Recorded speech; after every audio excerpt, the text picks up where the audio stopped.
on the Fan Sports Network. Hi, friends. Oh, we made it, dude. We made it. It's Friday, baby. Friday. It's a good day, Tater. Friday. It's a good day. Friday. I love this particular Friday. Why is that? Well, we have Monday off, and I am going to go a week without having to work a single evening. You know, I was laughing with the old Sunrise guys as we were coming in, and they were making jokes about, dude, this thing is gonna break. And they were making jokes about Quit pushing on it. I'm not gonna watch this sport, but you watch that sport, and I'll watch this other sport, and together we can come together and act like we know what we're talking about. Only in this wonderful job can I reach out to our wonderful listeners out there and tell them I am not gonna work, and that's awesome. Mm-hmm. And they're just like, well, yeah, go you, man. I'm so stoked for you. Oh, bro, this weekend I am sports free. The All-Star game might make an appearance on the TV in the background. Yeah. That's it, dog. That's it. I am not. I have a ton of work to do this weekend. What? What do you have to... Timber's coming up, baby. Oh, yeah. Got to get ready for that. Yeah, no, I won't be hopping into that until the summer. Yeah, I got to get into that. More like technical stuff. I got to do some behind-the-scenes stuff. I might come in on Monday for a couple hours. That's gross. Well, I'll sleep in and do whatever I want and then come down. Yeah, okay. Quiet building and do whatever I want. And yeah, Sprague's keys. And he's flipping me off over there. Take that, loser. Take that, loser. But it'd be nice, though, if I come in on Monday, do a couple hours of work and just quiet around here and show up at like 1. Meeting up with a buddy for some lunch plans for some Thai food on Monday. I think the wife and I are date night on Sunday. What's the plans for tomorrow night? We got the kids, so we'll probably just do something rad with them. Okay. I'm not sure. Yeah, we are date night tomorrow, and then during the day, I am attempting to play pickleball for the first time. For the first time ever? For the first time ever. Dude, pickleball is rad, man. There's a reason pickleball is as popular as it is, and it is because anyone can really play it. Yeah. It doesn't have like the tennis dynamic of if you are clearly better than me, I will get worked. You can kind of keep it together a little more. Yeah. Pickleball is great, dude. So we're giving that... Created in the greatest state of America, known as the state of Washington. Yeah. It's the official sport of Washington. Well, that says a lot about the state. What's the official state of Oregon? Or official sport of Oregon? The official state of Oregon is Oregon. Yeah. What's the official sport of California? I would imagine it's probably like volleyball. Ooh, volleyball, yeah. I bet it's the volleyball. Beach. Yeah. I'm going to start looking this up. Official sports, if I could spell, of states. Official states of sports. Yeah, I know, dude. It's tough. It's tough out here. It is a Friday. Nice idea on volleyball. What do we got? Surfing. Yeah. I mean, I figured it was going to be beach adjacent, which is actually really funny when you think about it, because really from like the Grapevine down, that's really the beach. Mm-hmm. It's true. Then after that, it turns into Oregon coast. Now states can have the same. Sure. Oh yeah. Because Hawaii also has surfing. Look, but it can't be like Maine. Maine can't be like surfing. No. Like you have to be Hawaii or California. The interesting on this, maybe Florida. The interesting thing here is that not every state has an official state recognized by their legislature. Official sport? Dude, what is wrong with me? I don't know. Well, we don't have that much time. It's Friday. Yeah. Friday. Got to get down on Friday. Alaska dog mushing. No shock there. There you go. The Iditarod. California surfing. Colorado has 2/3. I would say skiing. They have a state summer sport and a state winter sport. Yeah. Their winter sports are skiing and snowboarding. Makes sense. Their summer sport is pack burro racing. Now that sounds awesome. I almost would have said hunting. I feel like Casey would be a good, by the way, Casey Smith in on the ones and twos today. How are you, brother? I'm living great. How we doing, folks? I feel like Casey, because of his small frame, but he probably has old man 24-year-old strength, would be a great jockey on a pack burro. You know, he'd have the strength to get it going, but he probably doesn't weigh too much. What do you weigh? 140 pounds? 160. Wow, 160? Yeah. I barely overshot that. And I said 140. Wish I weighed Rufio 160. says he calls dibs on sitting in for me on Monday because I tore my ACL. Joke's on you. We're not here on Monday. And I will 100% be the guy out there with knee braces on. Delaware is bicycling? I feel like that should be Oregon. Oregon does not have one. I mean, That's not surprising. Hawaii's surfing, outrigger, canoe paddling is the state team. So they have an individual and a team. Okay. Maryland has a state sport, a team sport, and an exercise. Is there clamming in there? No, but their state exercise is walking.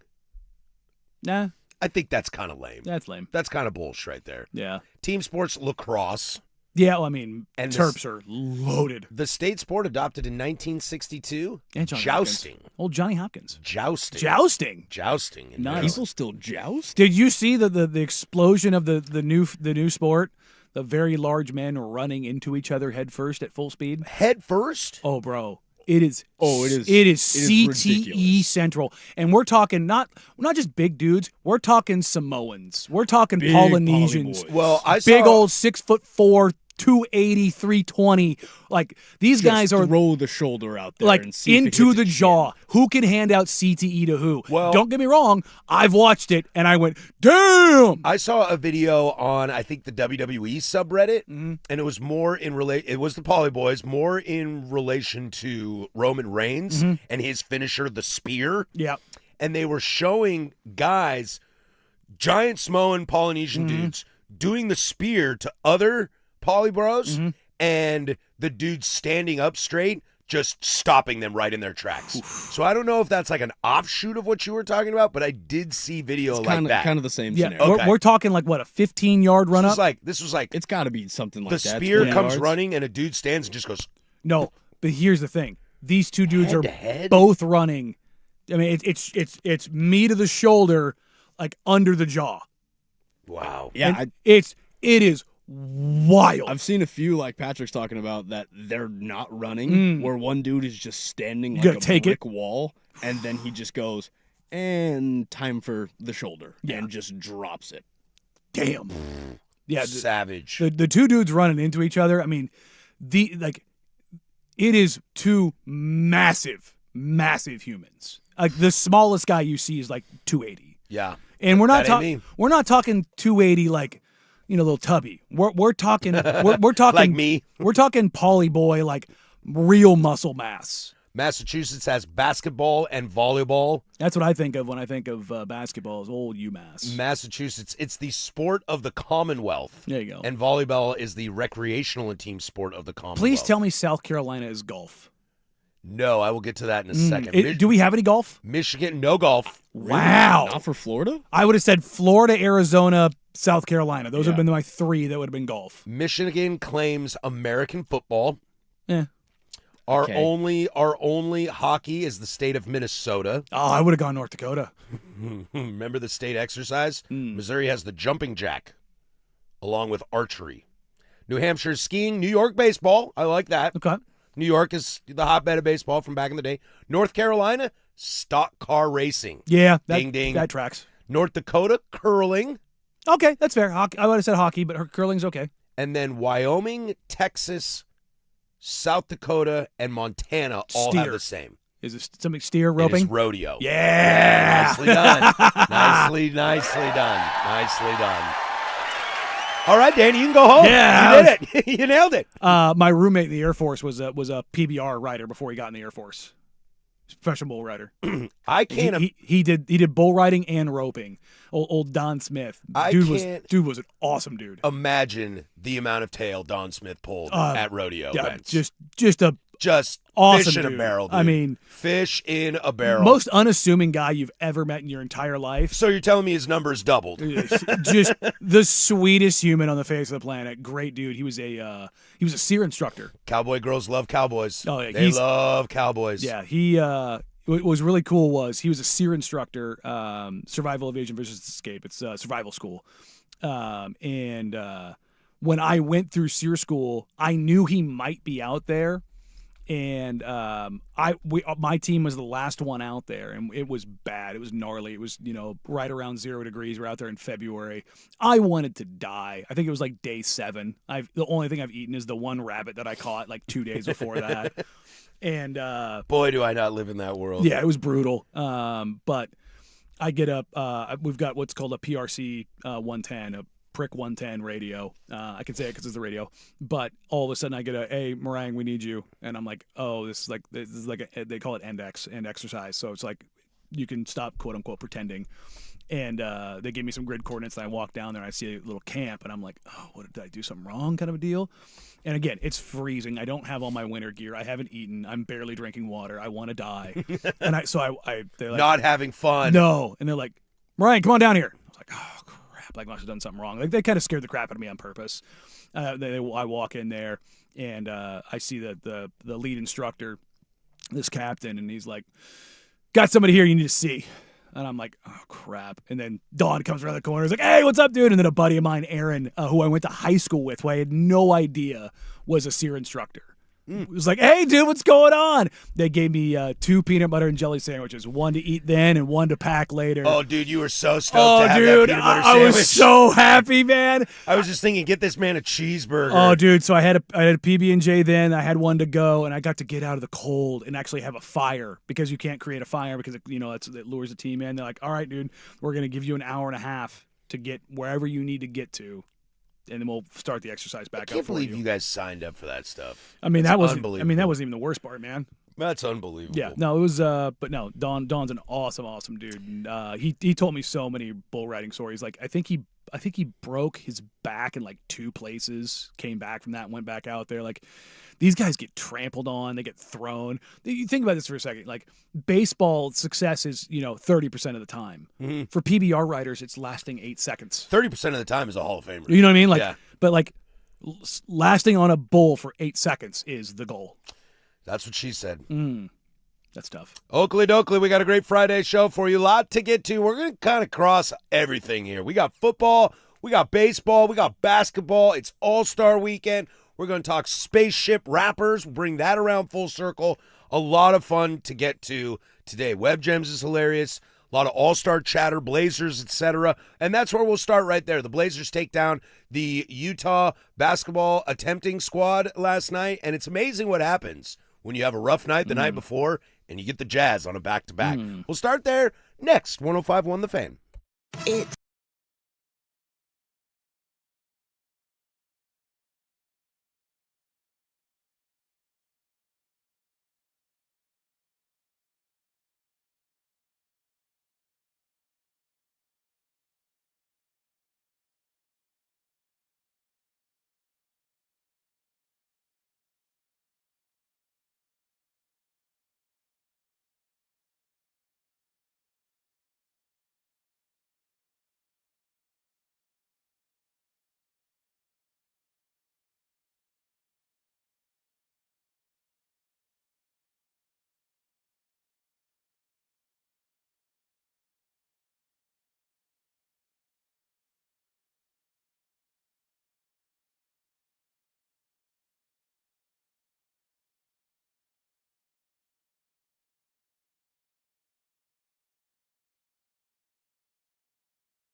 10:17 here. We're Portland Sports Leader. You know it. Don't you forget it. We're live from the shadows of the historic Fremont Bridge, as we always are. 503-864-6326. That's the fan text line. She'll let you interact with us throughout the entire day. You can also hang out with us on the YouTubes as well. 105.1 The Fan is the channel. A lot to get to this hour. We're going to spend a bunch of time in the NBA today for a myriad of reasons, which is great. I'm going to wax poetically about Con Knipple in hour number 3. So that will be fun because you know this program are very, very big fans pro nipple. Of the nipple. But let's start right here with the your Portland Trailblazers, Danny. I heard you own the team now. Your Portland Trailblazers. I am the captain now. They defeat the Utah, whatever that is. Yaz. 135 to 119. The soft J, the Utah Yaz. 135-119. And I kind of teased this coming in the break. We talked yesterday in the game against Minnesota. A lot of people had rough shooting night across the board. Drew Holiday specifically had some loud turnovers. Mm-hmm. What's the best recipe for Drew after a rough night? Give him the Yaz. Yes. Because Drew was excellent last night. Back to normal form. Drew was incredible last night. He was incredible. And that's the veteran mentality right there. Hey, Minnesota, bad night. Bad night. That's on me, boss. I'll be better tomorrow. This is what I was really hoping to see because the night before in Minnesota, they had a case of 1-2-3 Cancun, and Drew said, to your point, my bad. Yep. That wasn't what we needed to be. It wasn't what we needed to do. Maybe we're a little high on our own supply. Maybe if he's not that bad, he can 1-2-3 Cancun last night. Yes. And he came out and showed why he's going to be a Hall of Famer. Nah, we ain't taking that. Set the tone the entire time. And look, those are some of the most cocky, arrogant threes I've ever seen Drew Holiday take, and I loved every part of it. I love how Lamar Hurd was talking about it in the game. He's like, he is just looking at dudes. He's like, I don't care. You're not here. He'd watch a defender take a step back, and as soon as they took a step back, he's like, you giving me that space? Shoot. And I think if you, when you talk about young kids and mixing them with veterans, because we will spend some time in the third hour today, kind of report card-esque, kind of like what we've learned this season. I think when you're kind of curious, if you live in a world, if you were one of those people, I know there's some of you out there that live in the world of why do we have Rob Will and Drew Holiday and Damian Lillard with Donovan Kling and Scoot Henderson, like the separation of age is so large. It's because I want guys like Scoot to see what Drew did last night, is to kind of say, I could have easily taken the game off. Does this one game really matter at the end of the standings? Probably not. Maybe if you really wanted to play in. But Drew said, I could have taken tonight off, but the night before was garbage, and I'm better than that. Yeah, it's a pro being a pro. Yep. And it trickles down. That's why. Sometimes it's hard to find in the NBA. No, it is. And that's why, look, there are teams out there that want Drew Holiday on their team, that want Robert Williams on their team, that want Jeremy Grant on their team. Because you want competent, high-level, role-playing veterans who don't rock the boat, who set the example and go out and execute. Like, it's a second coach. Yeah, not only that, it's like the thing that I will always say, it's not about talent, it's about consistency. Like the guy on the back, like Caleb Love is talented. Caleb Love is more talented than a lot of guys in the league. It's a bucket getter. But it's consistency. What gets you second, third, fourth, however many contracts, what gets you more contracts is consistency in your role. That's what does it. Now, you get paid more depending on where your role falls in that pecking order. Sure, and how, like, you can be consistent. You can be an 8, 7, and 3 guy every single night. Or you can be a 28, 7, and 7 guy every single night, and your pay will show that. It'll reflect, unless you're Denny and you get signed the cheaper deal. But, I'm not going to. We're okay with that for now. It's the best non-rookie scale deal in the entire league. Very okay with that now. Incredible. But you look at what Drew did last night and then what Donovan did. Donovan, this is what you should be seeing from him. I said it on Rip City Wrap-Up last night.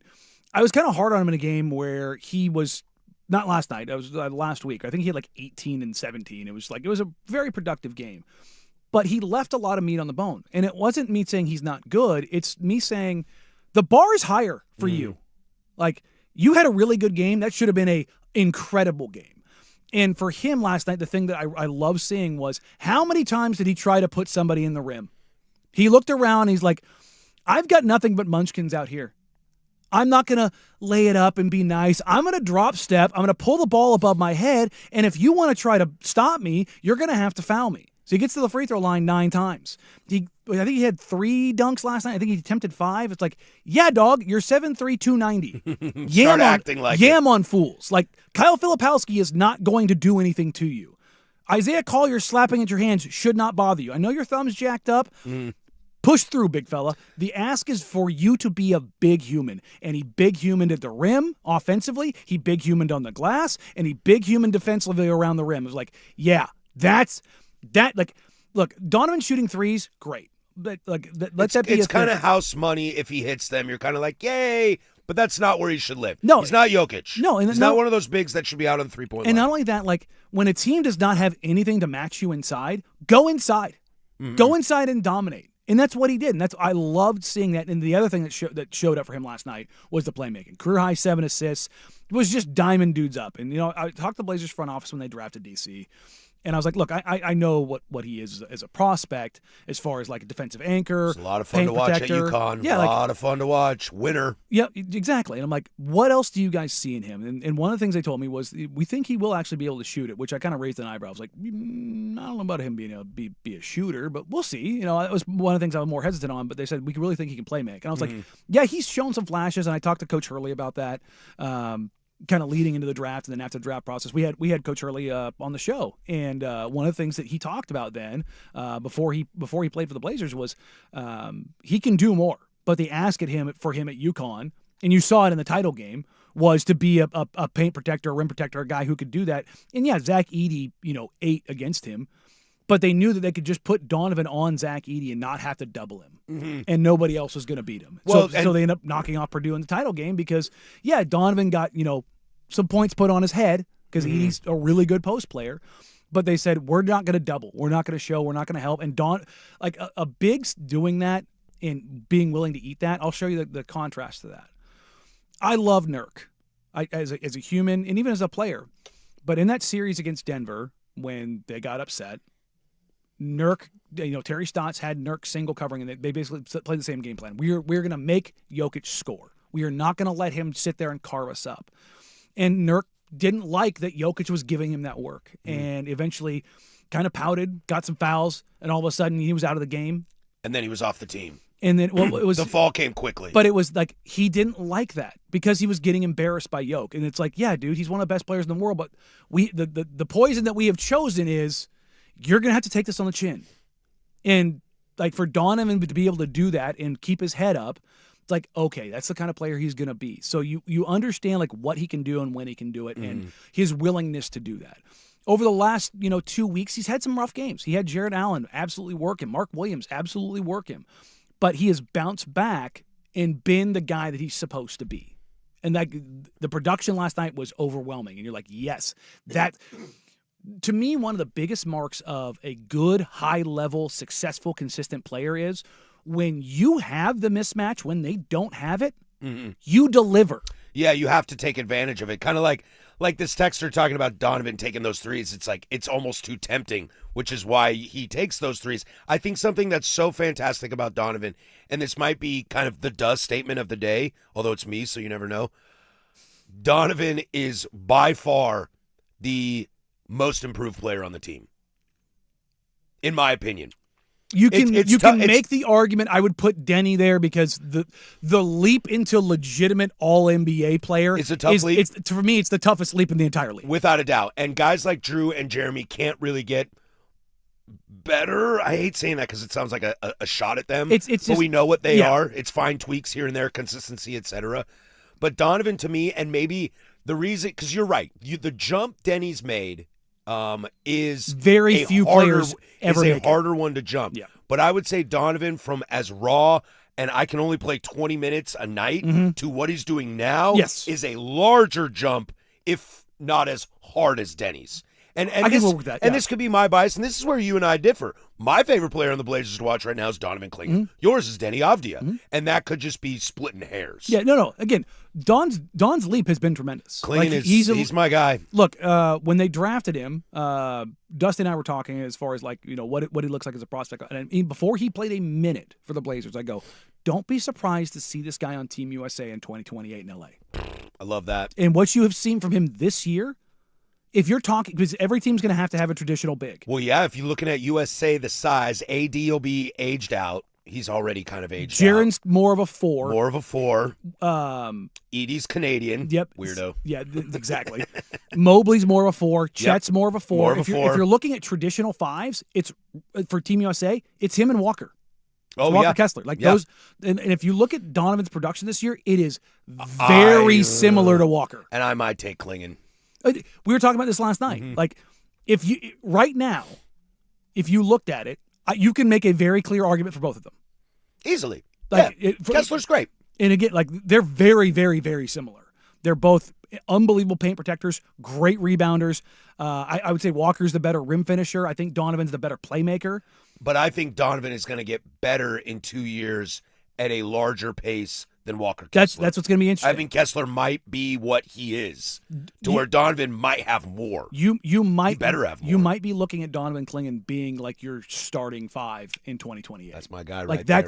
And if you've got that, you're in a really good spot. Really good spot. Blazers defeat the Utah Jazz 135-119. That puts them at 27-29. Going into the All-Star break, we'll spend some more time in hour number 3 kind of talking about the first half and what we liked, what we didn't like, the things that are improving, et cetera, et cetera. But let's stick in the NBA. Some news and notes, and then we'll follow up with Pablo Torre as he continues to ride this train. That's next, but first, there's Lowercase with sports. Now, from the George McCoy and Warren Allen Sports Desk, a Sports Center update on the Fan Sports Network, 105.1 FM and 1080 AM. First on the Fan, your Portland Trailblazers defeated the Utah Jazz 135-119 last night on the road. Drew Holiday leading the way for the Zers. He posted 31 in the contest. They will pick back up with a game back at home on the 20th against the Nuggets after the All-Star break. And speaking of the All-Stars, the NBA All-Star Weekend has officially arrived. An update for your Blazers as Damian Lillard will participate in the three-point competition. Donovan Klingon and Young Hansen will both compete against each other in the Rising Stars game, while Denny Avdia will compete for Team World in Sunday's All-Star game. Those events will tip off tonight, beginning with the Celebrity Game at 4 p.m. The 2026 NCAA baseball season starts today as the Oregon State Beavers face off against the Michigan Wolverines at Surprise Stadium in Arizona at 1 o'clock, while the Oregon Ducks will host the George Mason Patriots at home just after 3 o'clock. The 2026 Winter Olympics are still going as the United States trail Norway and Italy by 4 events in the total medal count. Right now, the women's skeleton final is live, and we've got a long day of bobsledding ahead as the men's final will follow up just past noon. For more sports scores and stories in 30 minutes, I'm Casey Smith from the George McCoy at Warren Allen Sports Desk. Hurt and missing work, insurance companies acting like jerks. Don't call your mom, call George McCoy at warrenallen.com. The home of dirt and spray.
A lot of great NBA chatter. It's that nice time of year heading into All-Star break.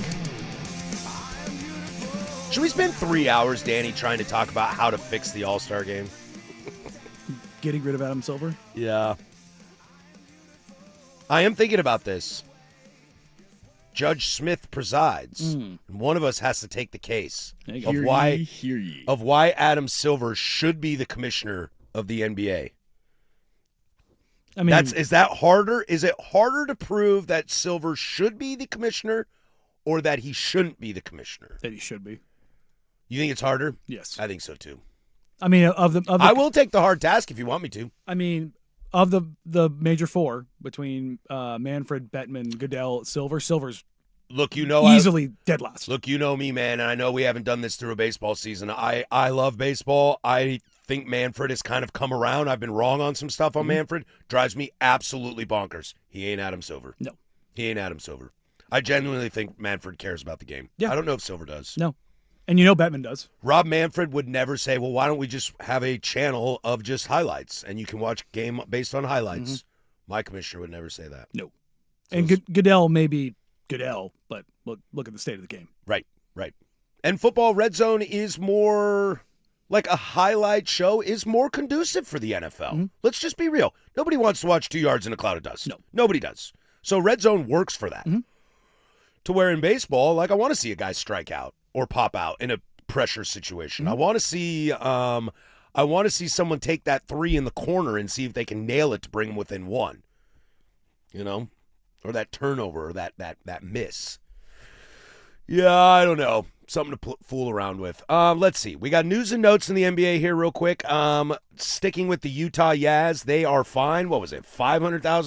$500,000. Oh, my God. What will they do? Well, the interesting thing about this is they weren't the only ones fined. The Indiana Pacers were also fined. But everybody on their team is dead. Well, are they? Remember, in the commercial break, was that yesterday or the day before, I went, look at the Pacers injury report. This guy here is dead. It was Cross him off then. their top 8 was out. And Yeah. I was like, that's weird. Vica Zubac isn't hurt. Why is he on this injury report? Interesting. Well, that's how I felt yesterday when I was like, Triple J got traded and now he's having surgery to end his season. I smell fishy. Yeah, but it's still surgery. Right. That one is a step further. But the Pacers got fined $100,000 for the violation of the player participation rules. And what was that? I guess I didn't read enough up on it. Well, it's player participation is resting guys that are healthy. The old Kawhi. The Jazz were fined for conduct detrimental. That's the thing about that. That's playing the with the game. 500,000 versus the 100,000. Yes, and what's interesting about this is the Toronto Raptors didn't get fined for this last year when Scotty Barnes was not playing and being sat down. Magically sat. And Jakob Poeltl was being sat down in a game against the Trailblazers last year where they took everyone off the floor, including Jamal Shed, because they were like, you know what makes it really hard to do? To win a game? Having competent point guard play. Enter Portland Trailblazers. Yeah. You saw that for 2 months. Yeah, I know. And that's why I tell people when people are complaining about Tiago Splitter as a head coach that, hey, guys, they didn't have a point guard for a long time. Danny was the option. And when he was off the floor, there wasn't one. Yeah, Joel Freeman, he lamented about that yesterday on the Sunrise guys. He was just like, dude, you guys got to realize they went 2 months without a point guard. Now, Denny was able to handle it, handle the duty for a while, and I would argue gave him the opportunity to kind of really show what he can do. But yeah, dude, if you don't have competent point guard, you're going to lose every time. And when he was off the floor, his on-off was like LeBron in Miami level. It was like I think it was like 17. It was like good gravy. Did you just compare Denny Avdia to LeBron James in Miami, Danny? Yeah. You're out of whack, Yeah, dude. his production was his on-off was literally that high. You are smoking crack. But back to the Jazz, the Pacers, the Raptors last year, and the Wizards this year. The Wizards are sitting their young players. That's how you know it's bad. Like Kendall Gill is out there playing over other guys, and you're just like, this is egregious level tanking. Now, the tanking part of this, why it's so heavy. You did not see this leading up to the 2024 draft when it was Zach Riezeshe and Alex Sarr and Steph Castle and Donovan. Because they know.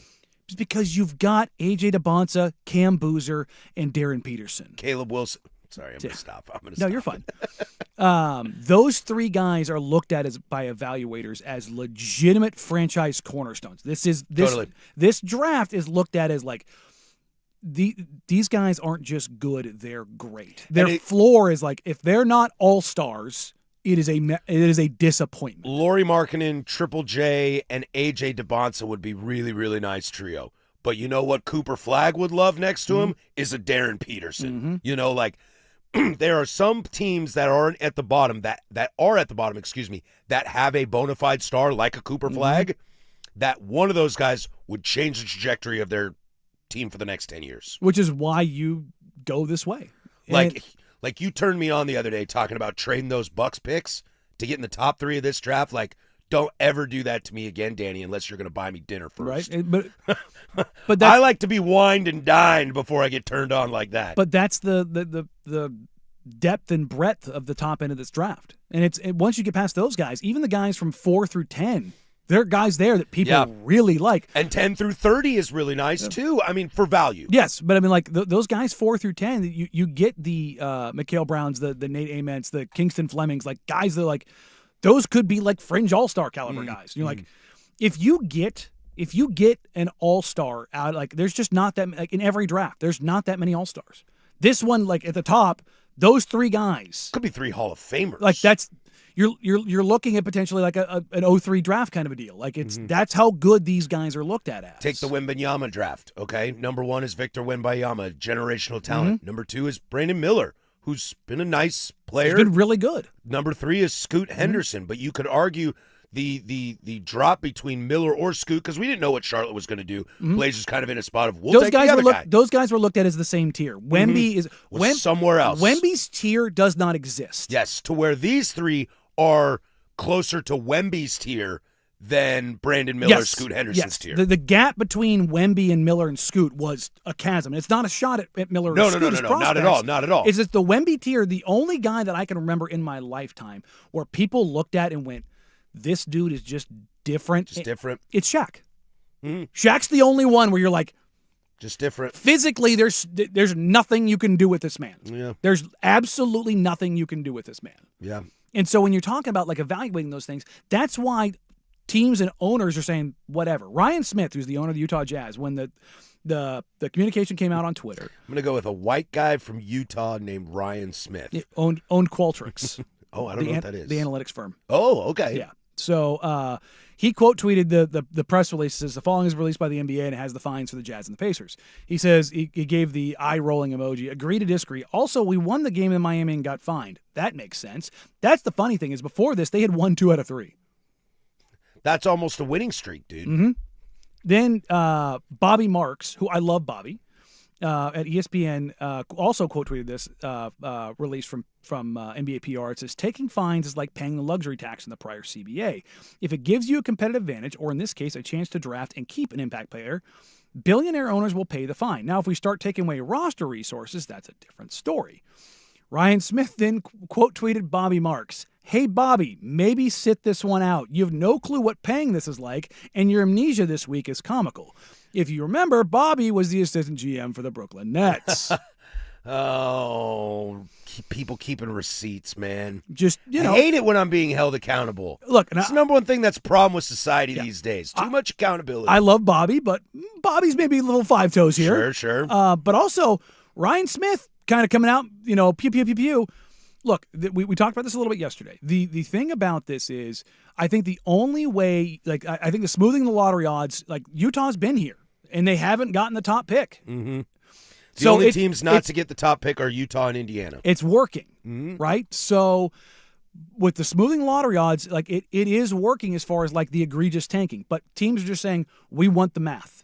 Because the model math is still going to benefit us in the long run. The model shows that it's the best chance to get a star player. And if you're Portland, if you're Oklahoma City, if you're Utah, if you're a small market, predominantly white city that young black men don't want to go to in free agency, it means the world to you. You have to get guys, and so they're going to continue to do that. But I think the only step that the NBA can take is to do what Major League Baseball did, which is put a bracket on how many years you can be in the top. Yep. And if you put a 2-year window on it, like if you were in the lottery in the top 4 more than 2 years in a row, you get capped at 5. It also forces you have to nail them. Mm-hmm. Like Baltimore nailed their picks. Houston nailed their picks in baseball. Mm-hmm. Like when Houston tanked to rebuild, they nailed their draft picks.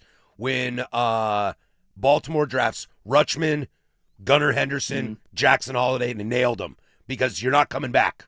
And that forces you to be a little smarter in who you grab. But the unfortunate thing is, what if your 2-year window is 23, 24? Yeah, and you miss out. And you don't have the dude. What if your 2-year window is Cooper Flagg and Victor Wembanyama? That'd be nice. Yeah, you're like, oh, we'll take that one and that one. Yeah, Thank you. I'll have 2 of each, please. Yeah. So that's really the only thing that could really bite you, is that you may just hit, like, what if your 2 window is 27, 28? And next year's draft class is just, it's looked at as fine. It's fine. It's fine. Like, don't get me wrong. Every draft class is going to be fine. Well, not every. Unless it's awesome. Well, there's a Ariza Shane. Well, I mean, it's fine. I mean, Steph Castle's a player. Steph Castle's great. Yeah. Donovan's a player. Like, there's guys that are there. Zach Edey, Memphis really believes in. Like, but what if you're looking at this? You're the Anthony Bennett's of the world. Go look at that draft. That draft is rough. Real bad. What's the one we looked at the other day where every single dude's been traded? That's 2018.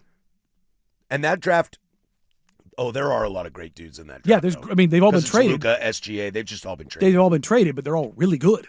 When we come back, Pablo won't shut up, and I, for one, am here for him. I want to hold up a sign at All-Star Game that says Free Pablo Torre. He's back at it. He won't let it die. That's next. 105.1 The Fan.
Now, what did I do wrong? We'll get into a little bit of NFL chatter here in hour number deuce coming up. Talk Super Bowl tiers of quarterbacks. Fancy time to be ready to sell your team. And I got some funny baseball stuff. Dude, one team told one of their most expensive players, dude, go home. We're done with you. So we'll get to that in hour number deuce. Hang with us. We're sticking here in the NBA as we're leading into All-Star break, into President's Day weekend as well. Hope everybody has a nice, safe weekend and does something fun out there. Pablo Torre is back. Just epic timing. You know, we like Baxter a lot on this program, as we should, whenever he's sniffing around. Oh, I'm pro Baxter Holmes always, because if Baxter's coming around, woo, buddy, it's about to get spicy. But I'll tell you what, Pablo's starting to get to that level too. He's a professional journalist who's going to come with receipts. And I think what's the best part about, and you know these guys better than I do, Danny, so please correct my ignorance if it exists. It feels like Bobby comes around, sniffs out what's going on, and drops the hammer. To where Pablo seems to be like, I still have a ton of stuff, and the second you think this is going away is the second I'm back. Because that Clippers aspiration, Kawhi, Uncle Dennis, Steve Ballmer stuff started, I guilty as charged. I started to kind of forget about it. And then Pablo goes, oh, wait, I have another story for you. And in 6 weeks, he's going to go, I have another story for you. When it gets to a point where the noise is so loud that you have to do something about it. Dude, we deal with this in the real world with them files of the dude who owned an island. Mm-hmm. Like, when does it get to a point where you scream about it so much that something has to be done? And Pablo is at the front of that saying, don't forget this, guys, because this is a really, really big problem. Yeah, so what Pablo has done is build the snowball up, roll it down the hill, and let it do its thing. And then he waits, and then he does it again. And then he waits and does it again. Mm-hmm. And this has been true with the Jordan Hudson, Bill Belichick stuff, and it's been true with this. It's been true with all of his long-form investigative journalism. And Pablo comes with receipts. Has anybody sued Pablo? Jordan Hudson has said she's going to. Oh, she's going to. And my 9-year-old tells me he's going to sue me all the time too. David Sampson, who works with Pablo on his show a ton, was the I want to say he was the lead lawyer for the Marlins when they were doing their stadium stuff. I think it was with Marlins or Rays. I can remember which one it is. But he basically told Pablo on the show, I hope she sues you. I'll take your case on for free. Yeah. Because I will basically bury her.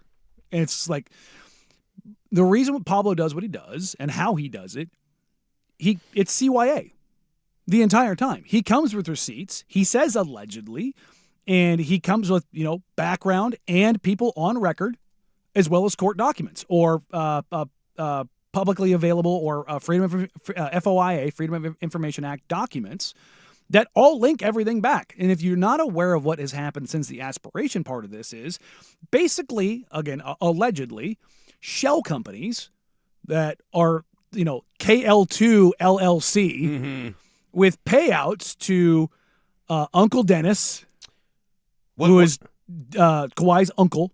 Literally Uncle Dennis. Literally his uncle, known colloquially as Uncle Dennis.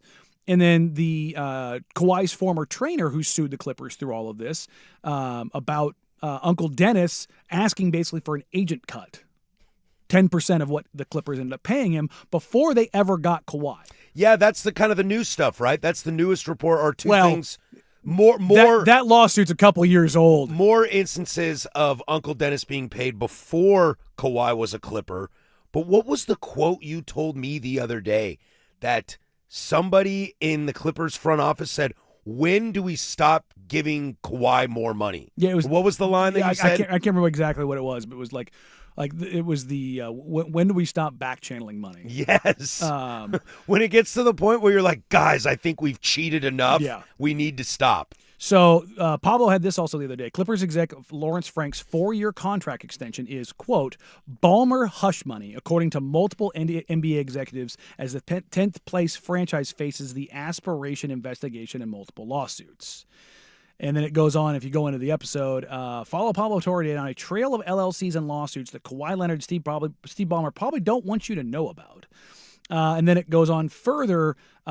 If he would, this is a quote, if he would go to the Lakers, he'd be LeBron's caddy. And that was one of Jerry West's texts and then voicemails recruiting Kawhi. And he said they are wild. And then Steve Ballmer entered the chat. And as you just go down this, the next one underneath this, multiple aspiration sources tell Pablo that a government whistleblower inside the tree planting company reported criminal activity to the feds. Did they mention Steve Ballmer and NBA salary cap circumvention in the writing? Because that would feel like a smoking gun.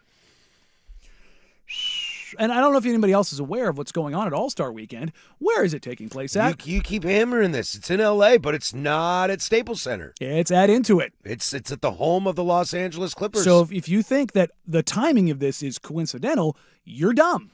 How much during All-Star Weekend festivities do you think the four-letter brand gives this? Or will they toe company line and try to swoop it under? They'll try to toe the line. They will. But the last time Pablo did this, it got so loud they had to. Right. That's the thing. It's like it gets so loud that they can't just ignore it. Now, there's a level that they will ignore it to. Mm-hmm. But I'm wondering now, unfortunately, there's no Washington Post there, so there's no Ben Golliver, R.I.P. who's going to be there to possibly follow up on this. But does an AP writer, where's The Athletic play in this? Exactly. Our boy Jason Quick, you know. Do any of the national correspondents, not a part of the four-letter, when Adam Silver's up there, go, hey, Pablo Torre is saying this, and this. There's reported that this, and this. Care to comment on that? And look, Adam Silver is not going to do it willingly, so somebody's got to hold his feet to the fire. But the thing we always have to remember is I think people tend to think of commissioners as people who run leagues. They don't. They report to the owners. And Steve Ballmer is the richest owner in sports, not named Crown Prince. Yes. And that's the question I was going to ask real quick. I know we're up against it, but if this isn't Steve Ballmer, has Silver done something? Probably. Yeah. I mean, Ballmer's worth, I think, $140 billion. If this is Jody or Dundon in the Blazers. If you put the other owners together, yeah, they barely equal his worth. He's got more money than Steve Cohen? Yeah. Mets owner? I think so, yeah. Yeah, Cohen's got I think Ballmer floats between like 4th and 7th in the world. In the world? In the world, yeah. No, Ballmer's got dumb money, man. Top flight security of the world, Craig. No, that's what I say. Like it's the only person who has more is basically like Crown Prince and Nvidia. Bezos and Musk. Yeah, it's like those are the four. It's like, oh right, estimated between 130 to 145 billion with a B. That's a lot of dollars. That's a lot of cheddar. So yeah, like if you're talking about like legal teams and what they can do and what they can wrap you up with. My sport, everybody pales in comparison. My sport across the pond is dealing with this as Man City are giant cheaters, and they've just got so much Saudi fake money that they just litigate the hell out of it. They've got the PIF, and they just go, we have the largest fund in the world. Like the Saudi PIF fund, if I remember right now, is valued over $1 trillion. Let's get to hour number deuce. Let's stick in the NBA real quick. We missed something that I do believe deserves some credit. We've talked about this man in the past, but he makes it official today. Down goes a Hall of Famer. We'll get to that and a bunch of some NFL and baseball stuff for funsies as well. Hour number 2 is next. That's Danny. I'm Patrick. Casey in the house today. 105.1 The Fan. Great food.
From the George McCoy and Warren Allen Sports Desk, a Sports Center update on the Fan Sports Network, 105.1 FM and 1080 AM. First on the Fan, your Portland Trailblazers defeated the Utah Jazz 135-119 last night on the road. Drew Holiday leading the way for the Zers. He posted 31 in the contest. They will pack up and take a little bit of a break, as their next game will be on the 20th against the Nuggets after the All-Star break. Speaking of All-Stars, the NBA All-Star weekend has officially arrived. An update for the Blazers as Damian Lillard will participate in the three-point competition. Donovan Clingan and Young Hansen will compete against each other in the Rising Stars game, while Denny Avdia will compete for Team World in Sunday's All-Star game. The events will tip off tonight, beginning with the celebrity game at 4 p.m. The 2026 NCAA baseball season starts today as the Oregon State Beavers face off against the Michigan Wolverines at Surprise Stadium in Arizona at 1 o'clock, while the Oregon Ducks will host the George Mason Patriots at home just after 3 o'clock. The 2026 Winter Olympics are still underway as the United States trail Norway and Italy by 4 events in the total medal count. We've got a great day of bobsledding as the men's skeleton final is live. And for more sports scores and stories in 30 minutes, I'm Casey Smith from the George McCoy at Warren Allen Sports Desk. Hurt and missing work? Insurance companies acting like jerks? Don't call your mom. Call George McCoy at warrenallen.com. The home of the Fan Happy Hour with Luke Anderson.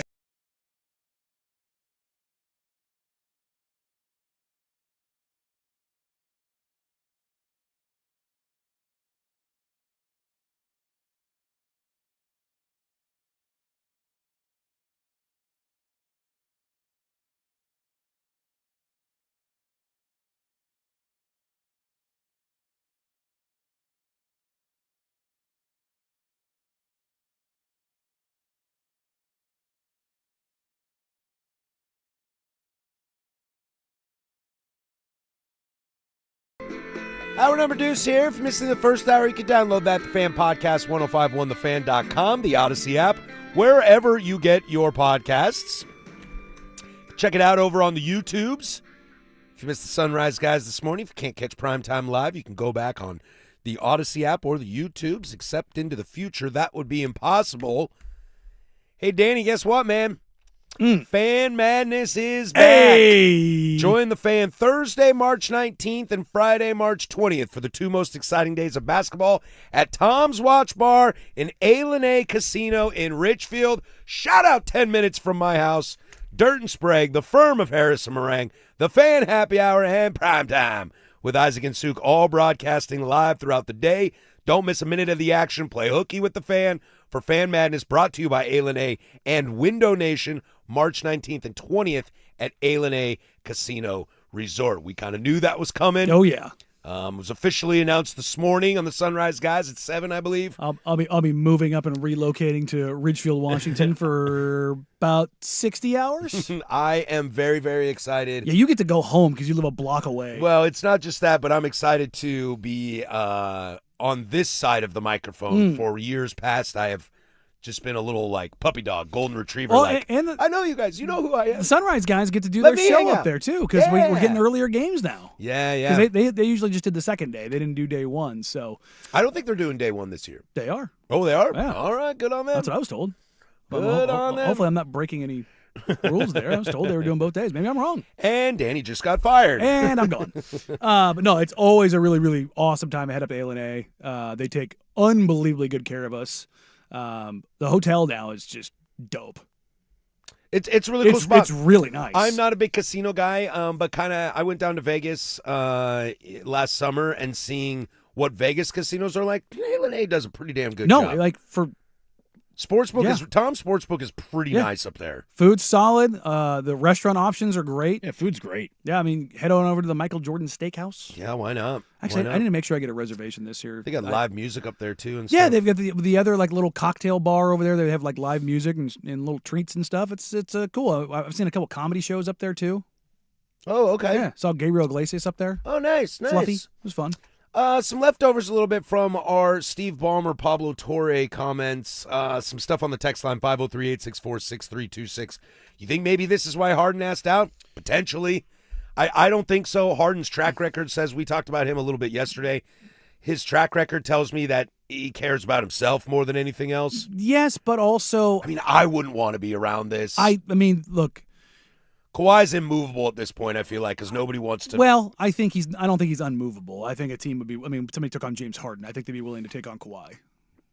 I think it just continues to hurt James Harden's legacy to be a part of something that's so in disarray. Yeah. Not talking about necessarily the basketball. Oh, for sure. Yeah, and it'll be fascinating to see how this impacts Kawhi way down the line, with all the talk of like Belichick and Kraft not being first ballot. Does that has something to do with Kawhi as well? Well, Robbie Alomar once spit on an ump, and it cost him first ballot. He might be the greatest second baseman of all time. The thing about this is, and this is something I heard it kind of leading into the trade deadline, and it's only gotten louder. But it's not just Harden, but they traded away Zubac, Yeah, which they got real draft capital for, and you kind of have to wonder, like, okay, if you're doing this, are you doing this because you're worried about what the league may or may not do in taking away draft compensation, and you're going, we need to nestle this stuff away for a rainy day because we're about to get hammered. Clyde on the YouTube chat made some great points, and one of them, my favorite, is a lot of corruption for 0 finals appearances. Yeah, but you're selling your soul to get to the NBA Finals, and you can't get out of the first round. It's the Daryl Morey 5% rule. If you have a 5% chance to win an NBA title, you do everything and anything you can to go do it. And I tend to agree with that. Jerry Dipoto, 54%. I mean, yeah. Sometimes doesn't make all that look all that terrible anymore. But no, it's just the reality of it. You got a chance. I'm sorry, who won the NBA championship last year? That would be Shai Gilgeous-Alexander. Where'd he come from? Yeah, the Clippers. Makes sense. And the guy they got for him doesn't play in L.A. Exactly. He doesn't play in Philly either. Suspended for that's right. 21 more games. Let me tell you what. If you get suspended and you weren't playing anyway, I forget about you even faster. This is a squirrel moment. These dudes, the men's half pipe, are just sending it right now. Yep. Goodness gracious. I made a pact with a listener yesterday. I'm going to try not to spoil anything. It is not snowing at the half pipe today, and these boys they be throwing. They are throwing. They just get so high out of the pipe now. Like the stuff that they do, it's just you're like, oh, okay. And they can catch more air and do stuff that some of the women can't quite do. But you are seeing what not snowing is doing. Oh to yeah. benefit No, them. yesterday it makes it cool to look at, but it does. The conditions of the pipe yesterday did not allow the women to really send it. Right now, the pipe's in about the best condition it's been in. These dudes are just. It's so crazy to go from like Shaun White, that era, and don't get me wrong, what they were doing then was just nuts. Just where they've elevated the sport to, and it's just these guys are just throwing. Yep, it's fun. This is one of the best for me individual events you get is when you get the medal round for half pipe. It's like, all right, now let's go watch a guy go spin 9 times in a row while doing 3 backflips at the same time while he's 18 feet in the air. Yeah, it's pretty must watch for me. That's for sure. It was traded at the deadline. Speaking of the Clippers, he was traded at the deadline. Thought he'd have a nice homecoming reunion. Boy, that didn't work out. Traded at the deadline, was told did not have to report to camp, was eventually waived, and then here we are as Chris Paul announces his retirement after 21 seasons. Did he play 4 years at Wake Forest? I think 3. I think he was 3. Dare I say, maybe I'm a little over my skis here. Maybe I'm a little over my snowboard here. He played 2 years. 2, yeah, okay. And he led the nation in steals. I know, Danny, you are a giant Chris Paul guy. I am not a giant Chris Paul guy. Chris Paul's one of the 5 best point guards ever play the game. Is he one of the most polarizing players to ever play the game? No. At that level of success? Oh, man, you're way ahead of me. Goodness gracious. Yeah. This guy's got no soul. Is that Sam Darnold on the half pipe right now? He does kind of look like old Sam. Got a little young Sam. Oh, I'm a lot ahead of you. Are you? Okay, Oof. I'll have to fix that. Yeah. I don't know what it is. I've said this to you in off the air and on the air. There's something about Paul that I just could never get behind. His surliness. I think that's what it is. I mean, Chris Paul was borderline dirty. Yeah, borderline. Yeah, and I don't mind that necessarily. I think. Are you familiar with Bruno Fernandes from Manchester United? He's got a lot of that in him where sometimes he complains so much that he looks like he's about to cry. Well, I mean, Chris Paul wears on teammates. He does. And he wears on me as a viewer. Yeah, but he does. He's not a bad dude. It's just, you're finally caught up in what that man just did. Yeah. Oh. And then he fell. Yeah. Just absolutely bonkers. Yeah, so I think that's what it is that he just wear it on me, and then when you add the dirtiness, I don't know, but like Draymond can be dirty, but he doesn't wear on me. There's a likability with Draymond, even in the antics, Even and how tiring and how just all of the stuff can be. But with Chris Paul, like, it's just, there's something there. Like, and again, I'm one of the biggest probably Chris Paul proponents there is. Point guard for a reason. Like that dude defined premier point guard play for 15 years. It's true. It's true. One of the tightest handles and purest passers in for my money, he's the best organizer in my lifetime. Especially in a league dominated by guards in that era. Yes. Yeah, and, definitely. And the thing you have to remember, definitely that era. That's a great point. Chris Casey. Paul is also 6 foot tall. You're not a big I dude. don't look up at Chris Paul. Like, I have to lift my eyes ever so slightly. I think that's what makes it more impressive is the fact that he had the longevity for his size and he was sustainable playing the way that he was for as long as he did.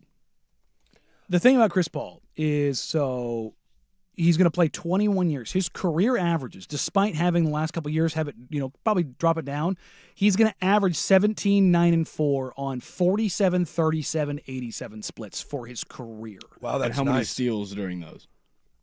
His steals per game is going to end at 2. What's the all-time? Per game. In all-time steals, where's he? I know he's towards the top, but let's see. Total steals, he's at 27, 28, so that's going to put him second behind John Stockton. Yeah, I would say he's right there. Well, that's what I was he's gonna not say. right there because Stockton's record is... He's about 500 off. Yeah. But Stockton's assist record and steals record are never probably going to be touched. Because he's the GOAT. Yes. So your top point guards of all time, John Stockton, J. Kidd, Chris Paul. Magic and Steph. I don't count Magic. You know this. He's a point guard. Magic is the rule above all rules. Magic can be the greatest player of all time at all 5 possessions.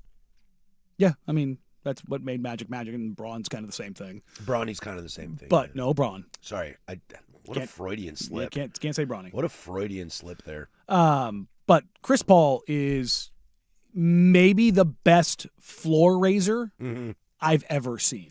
Not the highest ceiling raiser, but floor raiser. And if you have prime Chris Paul on your team, the level of competency for your team on both ends of the floor. Yeah. Because don't get it twisted, despite being 6 foot tall, Chris Paul in his prime was one of the best defenders in the league. I used to get in an argument with my buddy all the time because Chris Paul is one of his favorite players. And one of my favorite point guards in that time was Rajon Rondo. And one of the best defensive point guards in the league. I love Rondo a ton, and I've never been a Paul guy, but I always said to my buddy, and this is why he won the argument of who was the better point guard, is I wish Rajon could shoot the way Chris did. Yeah, I mean, Chris Paul, for his career, is a near 50, 40, 90 shooter. He's also got 5,000 more assists than Rajon Rondo. Yeah. Well, yeah, I mean, Chris Paul played for 21 years. Rajon had a really great window there of 7-8 years, but once that big 3 was toast in Boston, he kind of bounced around. Wasn't as effective. Although the last time I saw a Blazer game, I saw Rajon Rondo play. Was that when he was in New Orleans? Correcto, the playoff games. I mean, Chris Paul had multiple seasons of 20-plus points and 10-plus assists. Yeah, that's great. Well, also, I don't think he had a season outside of, I think, when he missed some games where he averaged, he had 1, 2, 3, 4, 5, 6, 7, 8 seasons where he averaged less than 2 steals a game. He never averaged less than 1.6 steals per game. And in those seasons, you're talking about he's 32, 34, 40, 37, 38, 35. Like, the only other one in there was the 06-07 season where he averaged just under 2 steals a game. Like, this dude was just an absolute monster. The number of let's see, 1, 2, 3, 4, 5, 6, 7, 8, 9, 10, 11, 12 seasons of 10 assists or more a game.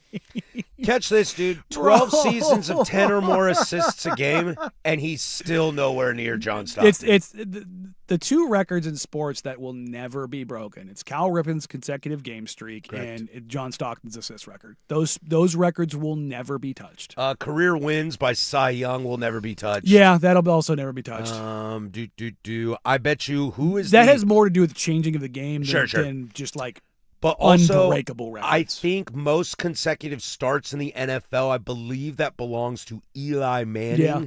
I'll bet you that doesn't get touched it's anytime it's soon. unlikely, but Unlikely. But Cal's Cal's a consecutive no. game and Cal's a Stockton's no. assists will never be touched. Gretzky's points Gretzky's points, will like never be touched. Pete Rose's hits. yeah. I don't think anyone's touching 4,200 hits. If Ichiro played in America the entire time, he'd be pretty close. But yes, yeah. you are probably correct. You are probably correct. When we come back, let's slide over to the NFL. Perfect timing to sell your team, huh? Do you like money? Yes, I do. 105.1 The Fan.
Oh, Tom Brenneman. Little did you know that you'd be back in my life.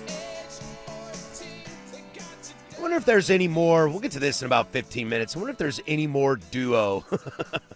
Broadcast player duo more linked than Tom Brenneman and Nick Castellanos. We'll do that in 15 minutes. And then Web Gems this hour as well. We'll get back into some NBA stuff in the Big Nooner. We'll kind of get back into some Blazers and talk about kind of first half grades, first half observations, what we enjoyed, and maybe we'll wait till next week and look ahead for the Blazers' second half. All-Star Weekend is this weekend as well, and you know us, we love Con, so we'll get into that in the Big Nooner as well. But, this was floated before the Super Bowl, and our current overlord, about to be exiting overlord, Jody Allen, the report floated out there that Jody Allen was going to actually sell the Seahawks. Mm-hmm. And then she was like, well, the Seahawks are not for sale right now, nor am I denying that the Seahawks will be for sale. It looks like they're actually up for sale. Hell of a time to do it, my friend. Hell of a time to do it. I mean, after a Super Bowl, it's about as good as it gets. It's about as good as it gets. Your books are in a great spot. It's the Elway. It's the Manning. It's I'm walking out. Tom Brady, I'm walking out as the best. See you later. I'm always curious by this. Like, I'm doing a bunch of MLS preparation, and we see this in the NBA too, of like value of franchises, and in no shock in the MLS, the number one valued franchise right now is Inter Miami. Mm-hmm. Okay, and we've talked about the Warriors at that aspect being as valuable as they are, but I'm always curious how sustainable that value is. Is Inter Miami going to be as valuable as it is right now without Leo Messi? No, it's not. Now, is Golden State going to be without Steph Curry? No. But Miami, Golden State are in great spots. Beyond that, new arenas, new fields. That's the key, is location is and fantastic. arena. But who says to me that, yes, San Francisco's awesome, Oracle is awesome, the Tech Bros love going to Warriors games. Are the Tech Bros going to love to go Warriors games when there's no Steph Curry and they're the Sacramento Kings? No, but the valuation's still going to stay up there because that building. Does it still stay that high, though? It does, because it's the thing you have to remember is it's in San Francisco, and you have musical acts coming through. You have other events coming through. It's San Francisco. But that's more people that own the venue. Does the owners of the Warriors own that venue? Yeah. Oh, see, I didn't know that. Yeah, that's what they all do now. They want to own the land. They want to own the area, everything around. That's what I always thought Paul was so genius for, to own the Moda Center. Yeah, that was the whole point. It was that he did that, and that's where things are kind of heading now. And it's what I would argue, that I know it's tough if you're like a Tom Dundon guy who isn't the richest dude in the world, but that's why if I'm a Steve Cohen, if I'm a Steve Ballmer, I'll buy that. I'll build that stadium myself. Why do you think Ballmer paid every penny himself to build into it? Without a doubt. And owns the land. Without a doubt would I do that. And that's where the valuation comes from. That's where, we were talking about this yesterday when we were talking about the state of the Trailblazers and what's going on there. If you strip everything away and you're looking at the value of a sports franchise, it's owning the building, it's the land, the entertainment district, the team actually doesn't really move the scales that much. I've talked to a couple owners over the years about this, like, the Blazers bringing back Dame, or drafting Young Hansen. They only did that for the infusion of cash from this. It's like, buddy, bottom line, that doesn't really change the valuation. Yeah. It really doesn't. Because the valuation comes from the economics of the building itself and the revenue it generates, the land that it's on, and what you can do with said land. What if I swing it over to a team like... And the economy of the surrounding city. Like that, and that's... San Francisco, Miami, very helpful places. Seattle, pretty nice place. Portland's economy is not trending upwards. I've talked to people that are, part of the MLB to PDX, and, people that are working in concert with the new Trailblazers ownership. And some of the concerns, not just from them, but of commissioners in Silver and Manfred, are, not just political strife, but the economy of the region, in that it's not one of those ones that's like, the reason you hear Nashville coming up over and over again is, what is Nashville's economy doing? Probably great. I don't know. Well, it's been climbing for the last 10 years. Great party city. Portland's has been going down. And so that's like, if you're talking about investment in a region and long-term leases, like, people put their eyes roll in the back of their head, and I get it. But like those are the things. If you're a billionaire looking to dump a bunch of money into something, that's one of the major factors. The state of the roster over the books doesn't really matter that much. Yeah, I can't counter you with like the Kansas City Chiefs when Mahomes is gone. No, because like Kansas City isn't some flashy San Francisco, Miami, or even Seattle. Where are they moving to? Kansas. Are they getting a brand new stadium with an entertainment district and everything around it? The land's going to be a ton cheaper and the taxes are going to go down? Yeah, but what if they make suck? a lot more money because they own the land and the stadium. But what if they suck? Doesn't matter. Does the NFL stadium not fill up? Fair. Especially Is when you Taylor win the Swift Super going to Bowl. go through there and fill it up? Fair. You know, dude, man, I was trying to be right on this too. Do you think the Seahawks? Where do you think they? If you were if you were a potential NFL owner, and you can't buy the Cowboys, you can't buy the Giants, can't buy the Raiders, like those big brands. Where does Seattle sit in the middle tier? If I you're, would if think you're pretty taking out high. New York, Los Angeles, like Miami's not up there because their stadium's old. Yeah, It's- you need a new stadium. Yeah, that Hard Rock? No, not Hard Rock. Yeah, they play at Hard Rock where the Hurricanes play. like that's one of the things they're kind of looking at down there. But Stephen Ross is worth a lot of money. But I would put Seattle in the upper third I would think so too. because you have the district Great is city, awesome, amazing transportation fan base. I there think is it's an great. amazing sports fan. Yeah. Yes, That's the like big thing. having baseball and football right next to each other, and having Lumen Field not only be football, but you have Supercross and you have concerts and you like Sounders play there. it is constant. Paul McCartney, Taylor It is Swift. churn. I'd put it up there with a Minnesota, Green Bay, just because those have very foundational fan bases, fan bases that are really connected to the team. But it's also it's in a major tourism spot. Well, you've got Pike Market and all the stuff that kind of comes with I was that. You've also got gonna say- hotels like crazy. Don't tell anybody that the International District is right next door and they got like $8 banh mi's, which are amazing. Yeah, no, it's you've got a million things like all of the food options, the hospitality options, like everything in that region is phenomenal. Like there are very few towns, like especially major city centers, that have it better than Seattle. I just realized I'm going to be up there in like 6 weeks. Got the Tribe in town. There you go. Open with Seattle in Seattle. Oh, is it opening weekend? Nice. I believe so. I'd have to double check, but I know it's early in the year again. Okay. Which makes me sad, dude. I want summer. Oh yeah. Well, I mean, there are very few things better than a like 84-degree day in Seattle Yeah. baseball. Because that stadium is It's banger. You There- feel that cool breeze a coming in banger. off the coast. brother. I love T-Mobile Safeco. I still call it Safeco. I mean, I love that stadium. It has some of the best sight lines in baseball. I walked around the entire stadium one game because we were there for a 3-game set against the Angels, and I was like, "There's not a bad seat in this place. There really isn't. This There is, really it's, isn't. it's nuts." I will not sit 300 behind home plate because I will get vertigo and fall and die. But it's not a bad seat. no, it's a great view of the city. It's beautiful. can see That's the what I mean. Like ocean. even when you get up high, you get like the sight lines of everything else around. See Like the Canada first time from I up ever there. saw a game was from up there. That is one of the nicest, most well-designed stadiums I've ever been in. All right, we come back. I want to get into a little bit of baseball, but it's more kind of a larger conversation of just telling somebody to go home, and we are done with you. So we'll do that next, plus web gems. But first, there's lowercase for sports. Now, from the George McCoy and Warren Allen Sports Desk, a Sports Center update on the Fan Sports Network, 105.1 FM and 1080 AM. First on the Fan, your Portland Trailblazers defeated the Utah Jazz 135-119 last night on the road. Drew Holiday leading the way for the Blazers. He posted 31 in the contest. They will pack back up with a game back at home on the 20th against the Nuggets after the All-Star break. And speaking of the All-Star break, the NBA All-Star Weekend has officially arrived. An update for the Blazers as Damian Lillard will participate in the three-point competition.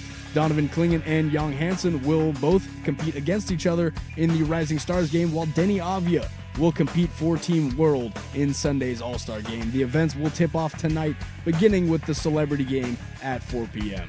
The 2026 NCAA baseball season starts today.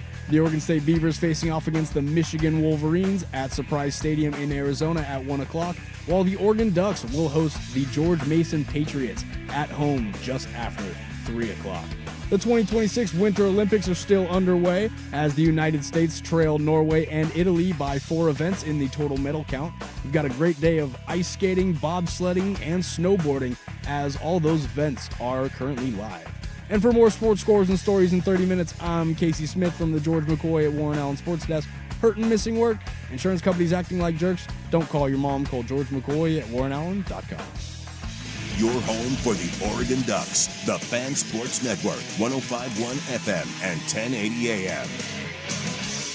If you're a man facing divorce, you have questions, we have answers. Get trusted advice from someone on your side. This is Rick Jones of Goldberg Jones. Our firm represents men in divorce and custody cases. Call us today at 1-800-DIVORCE and get your phone questions answered at no charge. Isaac Ropp for Window Nation. Now, 5 years after replacing all the windows in our home, we are still reaping the rewards. Can't feel that cold air, and our energy bill remains lower. If you don't have this, what are you waiting for? Window Nation is currently offering 4 windows free with every 4 you buy and 2 years interest-free financing. And if you act now, an extra 10% off for Valentine's Day because Window Nation loves you. Tell them you heard it from Isaac on The Fan. They can install in a day or less. Schedule a free quote now at windownation.com. License number OR 249065. Think switching to T-Mobile's a whole complicated thing? Nah, it's easy. You can do it almost anywhere in just 15 minutes. Even poolside like Drewski, you can switch to T-Mobile and unlock savings that are built to last. With T-Mobile's Better Value Plan, you can save over $1,000 a year versus Verizon and AT&T. Save on streaming, satellite, and more benefits that they leave out. I get all the VIP perks. Start saving from day one, and for a limited time, get T-Mobile's Better Value Plan. I know you love deals. Plus, switch right now, and we'll even pay off your old phone up to $800. What do you think of all that, Drewski? Stay chillin', just switch it. It's better over here. Check the math at T-Mobile.com/better value. Savings versus comparable plans at AT&T and Verizon, plus the cost of optional benefits. Plan features and taxes and fees vary. With 3+ lines of Better Value Plan. 3+ new lines and 2 eligible ports, or 3+ lines and 5+ years on T-Mobile postpaid plan required. Qualifying credit required. Check out in 15 minutes or less per line. Get up to $800 per line via virtual prepaid card. Typically takes 15 days.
As there's a drive in a deep left field by Castellanos, it will be a home run.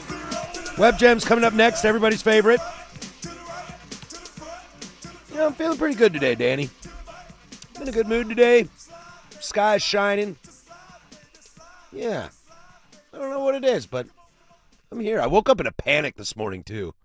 I woke up at 8 o'clock. I was like, oh, God. I was freaking out on that. Yeah, I woke up to my girlfriend saying she had a dream about me having sex with somebody else. So wonderful. Wonderful. And you're in trouble for that. that. And I'm in trouble for that. You're in trouble for that. I'm like, because that's your fault. I didn't do it. Yep. It didn't happen. And then she, kind of, joked with me, and I was like, Okay. You're in trouble, dude. That's your fault, man.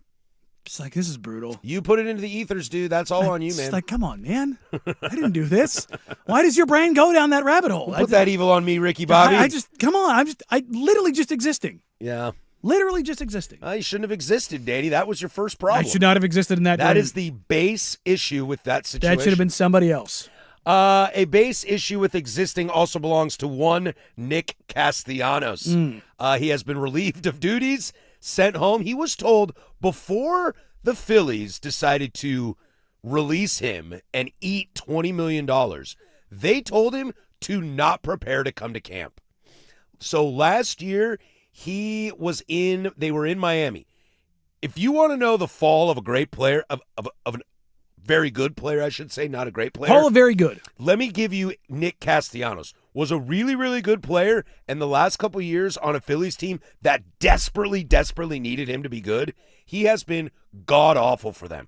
So it's the 7th inning in Miami, and he's got a bunch of his family there, and he is pulled in the 8th inning for defensive replacement because they have a chance to win the game, and he is so mad that he is pulled in front of his friends and family that he starts yelling at the staff. Players are holding him back, and while he's yelling at them, Danny, this mofo's got a bottle of beer in his hand in the dugout as people are trying to hide that because you do not want to be seen openly drinking in a dugout during a Major League game. Look, we all know what happens in the locker room. Yeah. Chicken and beer in Boston cost Terry Francona his job, and a bunch of people got traded for it. Like, we all know what goes down in Major League locker rooms. I also Wade love Boggs, man. Yeah, I Wade Boggs. also love the idea that chewing tobacco is no longer present in Major League Baseball, and you're just like, I watch Jose Ramirez play every day. My That favorite ain't player a is giant sin. Robinson Cano. Yeah. It's like, well, we need to make sure we do this for the youth, and like they cut to the dugout, and there's a guy with half a can in his lip, in between innings. You're just like, double shoe. Yeah, you're just like, he's not zinning it up, guys. Like, I love how that's kind of like gone the wayside. It's like, no, you just don't. I mean, you guys even still do it on the field now. They just back jaw it. Pouches. Well, it's like Jim Leland. You can't smoke in the dugout anymore. He's like, fine, I'll just go in the tunnel. It's so funny because the camera will pan. You saw him in the tunnel. They're still there, ripping darts in there. And you're like, yeah. Also, how long is an exchange in an inning? Mm-hmm. We're talking, what, a 2-minute commercial break? I'm a That's like former 3 smoker. minutes. I'm a former smoker in restaurants where sometimes you ain't really got time. Dude, you ain't finishing a cigarette in 2 minutes. Well, I mean, I don't think the goal is to finish. The goal is to just hit it, and if you're Jim Leland, you make good money, so you'll be fine. not only that, I bet you he's one of those guys just because he's one of those. Just takes Just the take the whole thing down. Just one drag. Yeah, like just Tom from Tom and Jerry. Yeah, 100%. Like Jim Leland definitely strikes me as one of those guys, and you're just like, oh. I'm going to go out on a limb, guys. I think this might be the end of Nick Castellanos. I mean, he's a multi-time All-Star. He's a career he's a career 272 hitter. Yeah, I know. Think how good he would be if he wasn't like 205 the last 2 years. Yeah, actually, he's 250 and 254. I can just smell the pinstripes. Oh, God, I can dude. just smell it. Well, Detroit is loving a reunion tour right now. They could get Castellanos back. Man, maybe send him to the Reds. I mean, he's getting his money, so. Oh, we got to put $20 million. So you don't have to really pay him. They tried to trade him. Dude, he was more untradeable than Ja Morant. No. Dude, they cut him. They ate $20 million. Yeah, but they're not going to take the impact. If the Grizzlies could get the relief, they probably would. Well, I understood. They'd still be on the hook for this contract. Well, but nobody would do that for Castellanos. And they just said, fine, we'll pay $20 million. Go home. Yeah, but there's a difference between $20 million and $150 million. Oh, is that what Jaws still owed? He's still 2 more years of 50. Oh, then that was a bad argument. Yeah. My apologies. Yeah, no, he's still got some time on that. Can you think of a more iconic broadcaster player duo than Tom Brenneman and Nick Castellanos? Turns out they both kind of suck. No, because it happened with him twice. It is true. It happened with Castellanos twice. The deep drive to left field is what happened that day? Let's go back and check this out. Because they're both famous moments, right? Yeah. Deep drive to left field. I can't remember what the other one was, but it happened twice with him. Well, I believe the day El Presidente got shot, is that what it in was? the ear, Yeah. I believe Castellanos went deep. It was just one. It was Is that what it was? I think so. I think that's it was. The second one. Yeah. Is the day that the president got shot. Was the day Nick Castellanos went deep again. I think so. And maybe the original is just because... Wasn't it like right before it too? Maybe I think the original is the day that Tom Brenneman got caught calling Kansas City a not fun place. Oh, yeah, no, that's what it was. Yes. Yeah, no. But I was wondering, I couldn't remember if there was another, like, world event. The Queen die that day? There might be a third one. There legitimately might be. Because it became kind of a meme of like, oh, hey, Nick Castellanos hit another home run to left. Somebody's going to die. Let's see. In 2011, Castellanos hit his first career home run as a professional baseball player with the West Michigan Whitecaps in minor leagues. Osama bin Laden was killed that day. There you go. He homered on the 10th anniversary of 9/11. Boom. The day Queen Elizabeth passed. There you go. It is there. And also during a memorial for a World War II veteran. That's insane. The guy just knows how to show up in big moments. Minutes after Alexander Ovechkin broke Wayne Gretzky's all-time NHL goal record, Castellanos hit a grand slam. Also, the Will Smith Chris Rock slap. Castellanos hit a home run that day? He hit a home run during spring training. 2.5 hours after the president, Joseph Biden, announced that he wasn't going to be the Democratic nominee in 2024, hit a home run. He also homered after deep into left field. The death of Vince Scully. Dude. Man. R.I.P. Nick Castellanos. Yep. Gun down in his prime. What if now that Nick Castellanos doesn't play baseball anymore, just like nothing happens? Everyone lives. Everyone lives. Everything is normal. There's no wars. Taxes are just normal. You know? The butterfly effect on Nick Castellanos. Yeah. If the Mets sign Nick Castellanos, which would be the most Mets job, not the most Yankees job, and the Mets win the World Series with Castellanos, I bet you the Middle East nukes itself. England is in water due to the polar ice caps melting. The United States is gestures around quietly. Let's maybe just say adios to Nick Castellanos, okay? It's a wild Let's just spot. let this go. We'll move on. We'll gently just kind of say life will be like it was pre-COVID. Do you ever wish life was like pre-COVID? Yes. Maybe this is the moment that Castellanos goes away and we get back to things as being normal. You know, the only thing COVID related that I would ever want to see return is COVID traffic. COVID traffic was amazing. Oh my God. Absolutely amazing. You got anywhere so fast. Anywhere. So fast. However, post-COVID traffic, there are no cops anywhere. You want to hang out in that carpool lane? I haven't seen someone pulled over in a carpool lane on I-5, and I take it all the time. Since I've had this job, when I go home, I have not seen someone pulled over in the carpool lane. I'll tell you right now, you head south, there ain't no carpool lanes, but there's plenty of cops waiting to pull you over. Yeah. The speed, heading north, no cops. Yeah, you're all good to go. Yeah. Coming up next, everybody's favorite web gems will stick in Major League Baseball. Can you imagine being paid to know what a player is like and not know anything about him? We'll do that next. 105.1 The Fan. Good.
All right, Web Gems, everybody's favorite. Do it every single day at 11:45. The Big Nooners coming up. Getting some more Blazers first half reactions, All-Star Weekend, Con Knipple, et cetera, et cetera. I can't take my eyes off this men's half pipe. No spoilers. These guys are throwing. You had back-to-back runs where guys just came down to the end of the mountain like, I just got on the podium, and they didn't. You did not. Did you just say you can't keep your eyes off the men's half pipe? Yes, sir. Wait a minute. Casey, you haven't been around a lot lately. Danny and I are full send on the Olympics. Yeah, dude, come on now. Full send. There's no pause here. No. It's full up. Half pipe, full pipe, I don't matter. But we were pretty full on spoiler yesterday with Chloe Kim on the half pipe, and I promised the listener I'd be better. So I'm trying. I didn't promise nothing. Yeah, Danny will definitely ruin your DVR. The land of the rising sun is out there whooping ass. They are, actually. They're just mopping dudes. They're like 4, 5, and 6 too. All you see is a Japanese flag running through the top right now. It's pretty rad. But these dudes are it is bonkers what they are doing. I think the only person out there having more fun than these guys is Shaun White. Oh, dude, he's out there just like, wow. Grinning the whole time. Because they're probably doing stuff that he could barely do as the innovator, you know? Oh, wow. Good on him. Well, Web Gems today comes from the south side of Chicago. The Chicago White Sox are actually trying to put together a baseball team. Can you believe it? They're trying. They made a trade. They sent Luis Robert Jr. out. They acquired Luis Angel Acuna, brother of Ronald Acuna. Okay player. Might be a starter. Play second base. Okay player. This is what Chris Getz had to say on the acquisition of Acuna. You know, he's got a lot of potential. He can play all over the diamond. He's a strong defender, base runner, switch hitter. He can do a lot of different things to help you win. I want to bring someone in that you're excited about, right? And our evaluations on Acuna are very strong. You know, for the reasons you stated, very strong defensively, switch hitter. He can run. He's got great instincts. To bring in a player that is young, who's got pedigree, he's got bloodlines with his brother, can play all over the field. He's a switch hitter. He's one of the top base runners in the game. For him to have 4 home run nights, obviously that would be fantastic. Yes. This is a guy, his high contact ability, switch hitter. 4. He's got gap-to-gap power, and he's got some home run power there as well. Now, you heard a lot of cool things on there about being able to play all over the diamond. He's got some speed. You heard him say that multiple times. The bloodline being related to Acuna. Switch hitter, he said that 4 times. Here's the problem. Acuna Jr. is not a switch hitter. Luis Angel Acuna is not a switch hitter at all. Never switch hit in his entire life. You are the GM of a Major League Baseball program that has been in the dumps since you treated Frank Thomas like garbage, and this is what you're going to do? This is how we're going to bring it? I also noticed the other day in the clubhouse, their new Japanese acquisition, they spelled his name wrong on his locker. Just doing it the White Sox way. Like, how am I supposed to take you seriously? You don't. You know? You don't. Who owns that team? Jerry Reinsdorf. Do you get any sense of this same sort of stability with the Chicago Bulls? I don't. It's so funny. I feel like growing up, and maybe this is the Michael cloud in my brain. I'm going to stop you right there. It is. Yeah, because you always felt like when I'm 10 years old, I probably know 4 owners in all of sports. Jerry Reinsdorf owns the Bulls and the White Sox. Steinbrenner's, obviously. Jerry with the Cowboys. And maybe DeBartolo? Yeah. With the Niners? Because he got caught in scandals. But, that might be it for me. And this is where it's fallen to. Yeah. That's where it's at.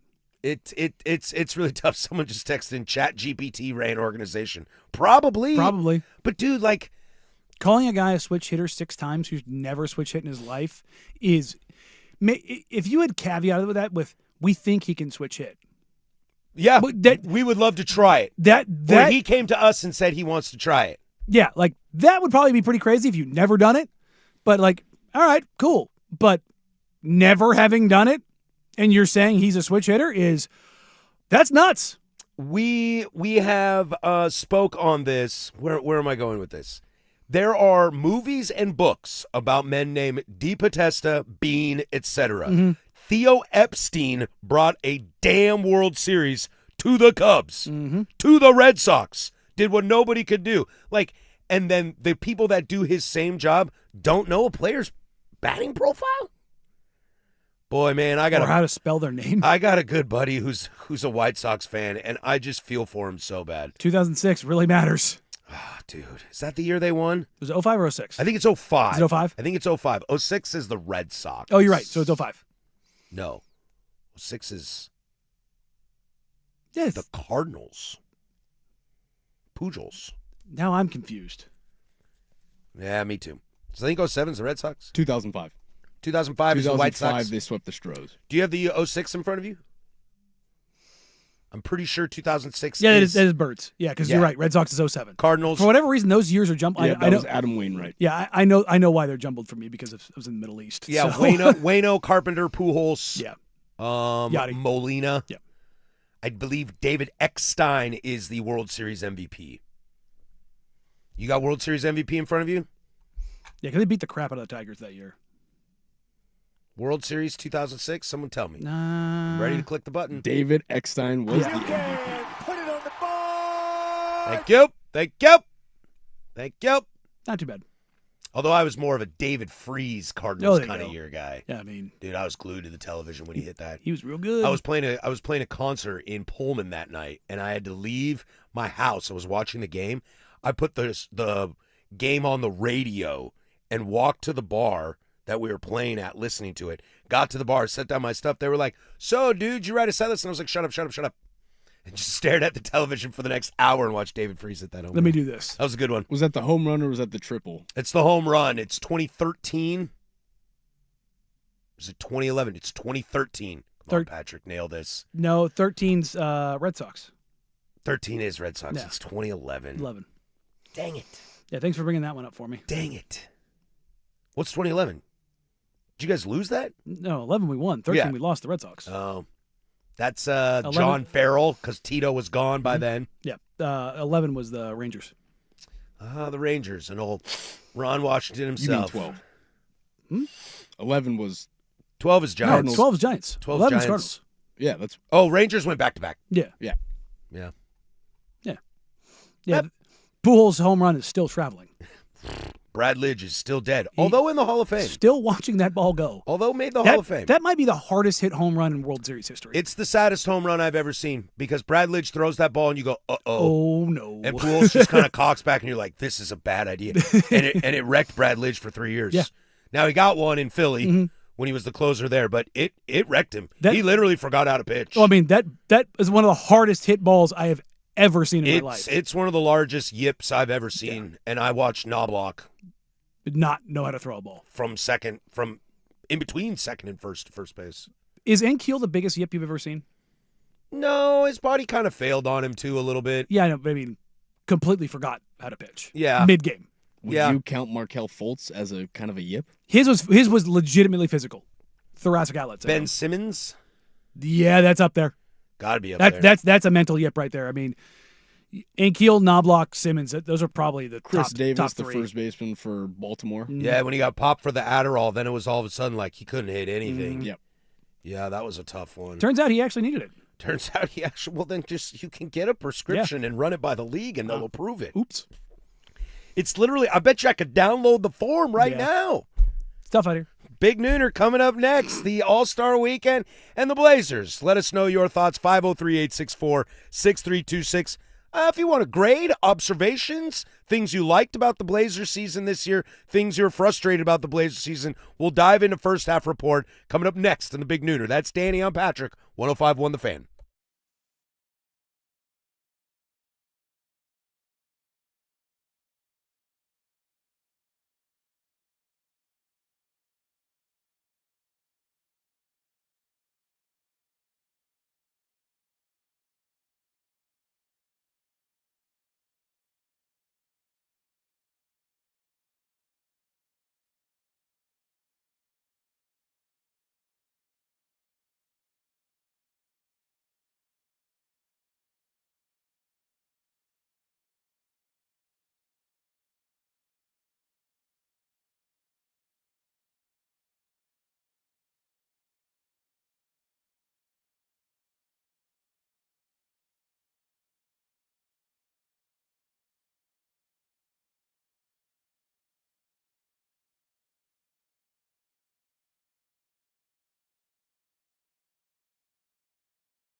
From the George McCoy and Warren Allen Sports Desk, a Sports Center update on the Fan Sports Network, 105.1 FM and 1080 AM. First on the Fan, your Portland Trailblazers defeated the Utah Jazz 135-119 last night on the road.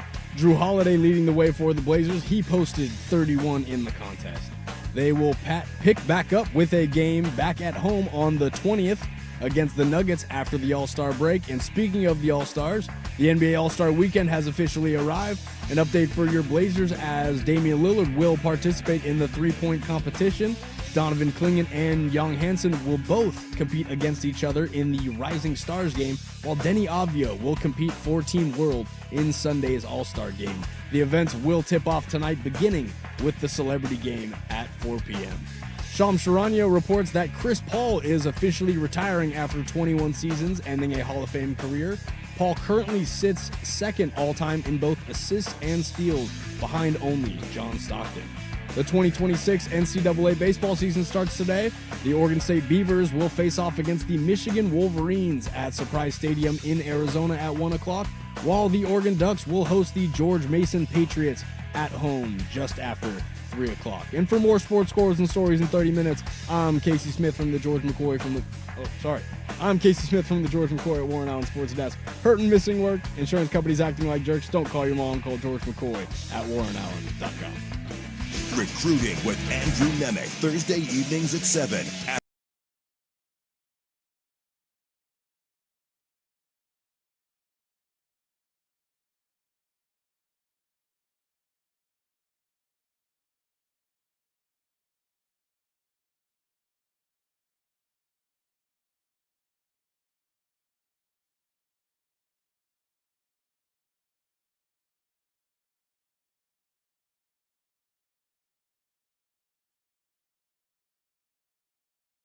Two down, one to go here. The firm of Harris and Meringue. That's Danny Meringue. I'm Patrick Harris, yours truly.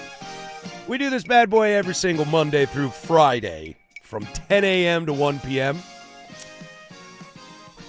Some show notes for us to give to you. We'll be off Monday, as is everybody here on the Fan. I hope those of you that are privileged enough to get President's Day off enjoy it. And if you have to work, well, I feel for you. I've had to work that day the majority of my career. Well, we didn't get these normally. It's a corporate shift. Oh, is this brand man secretly trying to butter us up? No, I think it's just the corporate guys, the sales guys have always gotten these off, but the on-air talent has not historically gotten all of these off, and we've gotten a couple already this year. And I'm like, I didn't know until the day before yesterday.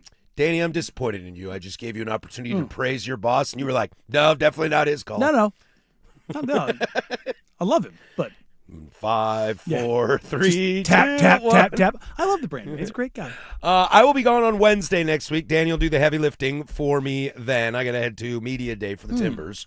So we're a little funky week next week, but don't worry, we'll be all great. After us, as always, we'll kick it over to Duck Insider from 1 to 2, and then the Fan Happy Hour with Luke Anderson from 2 to 3, and then, you know what I'm going to say, it's primetime, baby, 3 to 7. Isaac and Suk, best show in town for a reason, take you all the way home. Finishing up 13 hours of live, local, continuous regional sports talk radio. This hour, All-Star Weekend, Colin Kneppel, Spaceship Rappers. Got a good hour here, guys. Good hour here, boys. You know, not for nothing. You may have gotten this email, too. I just got one of those, mass blasted out emails we get from the million people who have our email address at work who want to give you something for. I'm Uber Eats. I get the Uber Eats all the time. Oh, so I've never used Uber Eats in my life. I get all the PR emails. Oh, okay.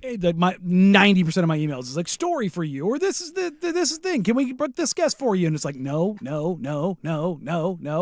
I do love this headline though. Oregon drivers among nation's worst.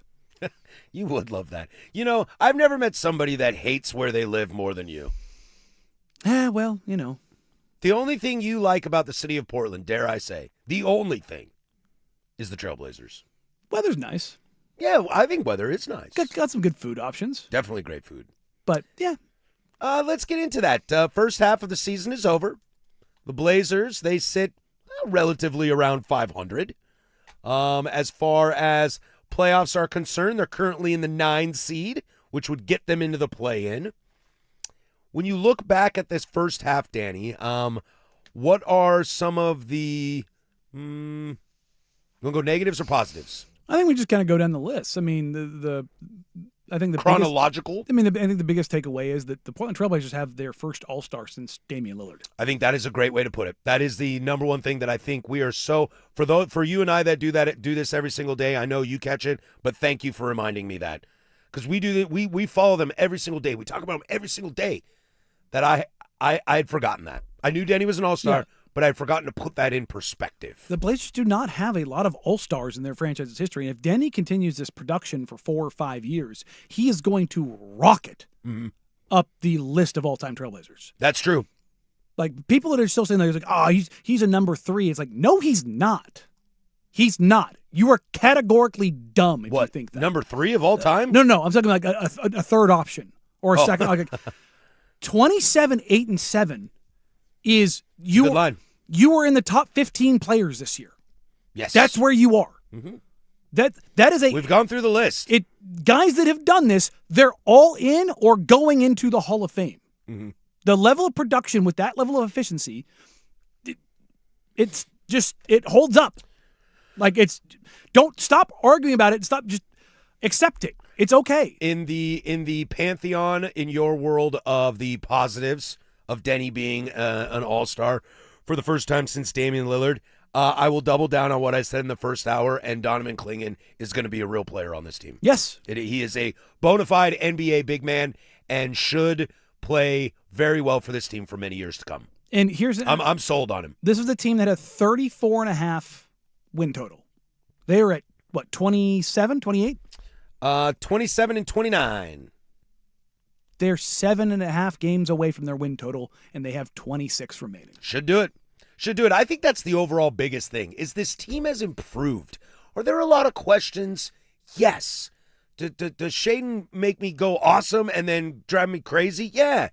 Scoot's been out all year. Do I have new questions? Yes, I do have new questions. That's good. I think that's a great thing as well. Because if the problem was coming into the season, you had a lot of questions. If you weren't answering them, you have the same questions. Bare minimum, this team is better than last year, and I think that is a huge improvement. I see people texting all the time, I'm sick and tired of this team being mediocre. They have not been mediocre for the last 4 years. They've been bad. Yes. This is the step in the This evolution. is mediocre. And I hear people say, oh, you're just carrying the water. I'm like, no, I'm looking at what's happening. They're a okay team. Mm-hmm. They're 2 games under 500. They've got 3 games that they've lost on last-second shots. Mm-hmm. This is a team that could be very easily a couple games over 500. They have had this season. They have lost more man games to injury than any other team. They have played the hardest schedule than any other team. Like, they now have the easiest schedule remaining. The final 26 games, they have the 30th ranked schedule. Mm-hmm. There is a very, very, very likely chance this team is going to be at or above 500 at the end of the season. That is a drastic shift from 34.5 wins. Not to mention, we are ready to send this season in the absolute toilet when the head coach gets arrested by after the FBI. The first game. And I think another positive that we have learned is, Sam's talking about this on the YouTube chat right now. I was never a big Chauncey guy. Maybe I wasn't watching enough. Maybe I don't know ball well enough. I like what I see from Tiago. Is Tiago the answer for the Blazers? That I don't know. I don't know that answer. And I mean that not positive or negative. I mean, I don't know that answer. That's a question. Is Tiago the man for the job? Again, a new question, which is a great question. But I think Tiago has a place in the NBA circles as a coach, whether it be an assistant or a head coach. I think Tiago showed me enough of that. He knows ball. It's funny. I was talking to the boys this morning in the break. We've reached the part of the season where things are like above what expectation was. So fan expectations get elevated. So it's all of a sudden it's the coach's fault. They got me all wet. And it's sitting there going, I people tweeting at me last night like he doesn't coach fundamentals. And somebody was like, well, I remember the Spurs that they would win games with just bench players and, Greg Popovich. And I'm like, Greg Popovich also had a team that won 22 games, had the 29th ranked offense and the 30th ranked defense. Did Greg Popovich forget how to coach fundamentals in that period, or did he just not have players? I want you to know that Greg Popovich has had multiple, number 1 overall draft picks. Yes. Okay? Let's not forget this. And multiple Hall of Famers. Sit here and compare any Blazer currently to Tim Duncan? Nope. Kawhi Leonard, David Robinson, Victor Wembanyama, Manu Ginobili, Tony Parker. When the Blazers have one of those guys, then we can start talking about coaching being the problem. And to this texter's point, which I think relates to Chauncey, being 27 and 29 with playing 50% of the season with no point guards is crazy. I also think that they're at or near 500 with missing their entire point guard depth for the majority of the season. Bro, like we're pro Caleb Love on this team on this show. I loved Caleb at North Carolina and Arizona, and I like college players that just chuck it in the NBA. Mm-hmm. Caleb Love is not a starting NBA point guard. No, but he's not. And yet he's responsible for them winning probably 4 games. Yeah, and the best thing that came from no point guard was watching Denny be creator and finisher. Mm-hmm. And which kind of said, whoa, that's cool that he has that dynamic range. Give me a point guard and let him just be a finisher. And what does that look like? That's what I want to see. I mean, we just got done talking about and hyping up how important of a career Chris Paul had as, again, the truest guard that I think this generation has ever seen. The Blazers have been playing without a real guard. Like let's play, let's bring the ball up every single possession. Let's go take the ball up guard. Mm-hmm. Yeah, and to your point, Danny, there are more new questions. You know, we have the City Sissoko and Caleb Love situation. Matisse Thybulle, will he get bought out? How will they handle these two-way contracts? I also talked about the game against Minnesota the other night. If you want to start competing at that extra level, it's not about can Shaedon take the next step. It's not about can Scoot take the next step. It's also about depth. And that second squad lack of scoring was really concerning. It was finally one of those moments where I realized you've been watching a lot of Blazers, Patrick, when I'm starting to look at that. Well, I mean, last night, because we can talk about like Denny, Tumani, Scoot, Klingon, and Jeremy Grant being the ultimate starting 5, quote unquote. But that doesn't leave a lot scoring wise in the second. So that's my new question: is what does Team 2 look like? What does second rotation look like? And that's what I'm going to be looking for at the rest of the year. And you saw it last night against the Utah Jazz. Yep. Scoot, I'm going to give him a lot of leash, and I think Blazer fans should. I think he deserves it. He should. But he's turning the ball over too much. Like, that's the thing. He's got it like that. When you go back and look at Scoot's turnovers in his rookie year, if I'm trying to remember the number, of his turnovers, I believe 60% of them were bad pass turnovers, which is a crazy high number. Those are ugly turnovers. Those are turnovers. loud turnovers. Those are unforced. That's him. Now, Scoot has all of the passing ability, the depth and the breadth of passing ability. Right hand, left hand, live dribble, crossbody. I liken his opposite corner. I liken his explosiveness to a Russell Westbrook. He plays kind of like that. It's not that level of No, I know, but it's like, kind of like the style is kind of like that. The paint touches, getting 2 feet in the paint and collapsing in defense, kicking out, right? But he's got a kind of it's kind of a to make a cross-sport analogy, it's kind of a major league. It's Rick Vaughn. You know, it's kind of funny that Scoot ended up getting the contacts and the glasses. It's like, Rick Vaughn getting the glasses kind of a deal. It's like, oh, you can see. Yeah. I know. I'm going to have to do that soon. I wonder if I become smarter. I doubt it. I doubt it too. Stuff. But like if you're talking about like the negatives, like, okay, you want to see, it's great to see Scoot back. It's great to see him like look more competent, have a better plan, look more competent too. But also the turnovers it's only been a couple games, but the turnovers, like I'm putting it up on the board as like thing to watch. Like, right. Okay, once you over the next couple of weeks as you kind of round into form, are we still getting loud turnovers? Then it's like, okay, Scoot's got to really turn those down. It's, the same thing with Denny. Denny got put in a spot where his creation was being asked to be higher, but his turnover rate was also pretty high. And I saw somebody tweet something at me, like, his turnover rate is too high. Like, look at Cade Cunningham. I'm like, Cade Cunningham's turnover rate is almost identical to Denny's. Like, if you look at Denny and Cade's slash lines, it's a mirror image. They're producing the same level of efficiency with the same number of turnovers. Like, it's the difference between flirting and harassment.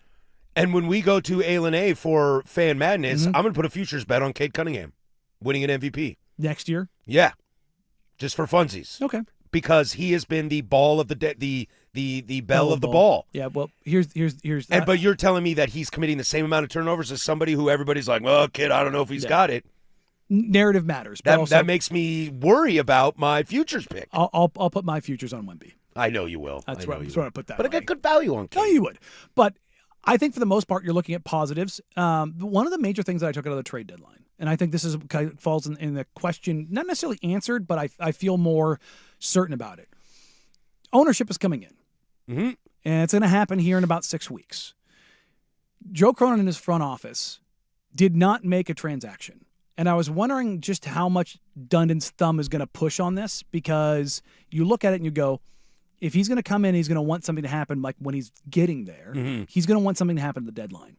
That makes me think that Joe Cronin and his front office staff are safe because they didn't feel the pressure to go make that, and they're getting not just a courtesy, but kind of a vote of confidence of go into the summer with those assets. Let's try to put that hat on. Let's try to think, if you're Tom Dundon, if you're the new owner coming in, are you happy with the first round of the first half of the season of the new team you're about to acquire? Plus, I'll read some of your thoughts on the YouTube and the fan text line, 503-864-6326.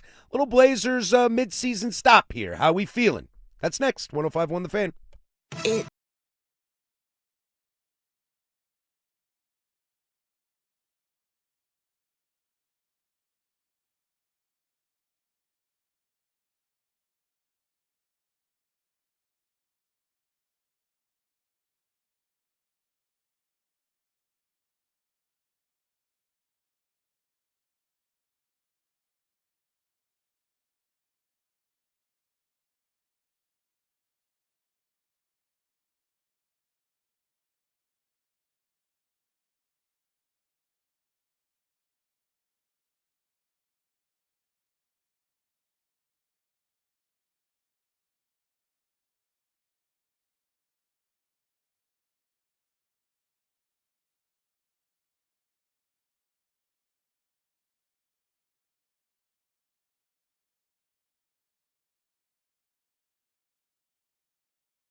Get to small star game chatter here in a moment. Closing arguments to send you on your way to this nice weekend. Having a good little mid-season Blazer conversation here. Let's see here. What do we got? I just want to shout out P1 Cole. Well, you haven't met me. I bleep and hate it here. I don't know why that makes me giggle, but it does. It doesn't matter who the coach is. They don't have the players. I can see both sides of that. I firmly believe in that. I have yet to see in the history of the NBA a single coach take subpar players to win a title. Yeah, well, yeah. What's the closest? Every single one of those teams has Hall of Famers. Yeah, every single one. I mean, Carlisle did a damn good job last year with Indiana, but that team was still pretty good. And Hallie would have and gone Hallie was straight great. to the Hall of Fame. Yeah, Hallie's pretty good. Let's back this up a little bit. Let me try to think right here. Budenholzer? I mean, Giannis. And Giannis. And Middleton's like right on the edge. Drew Holiday? Drew is going.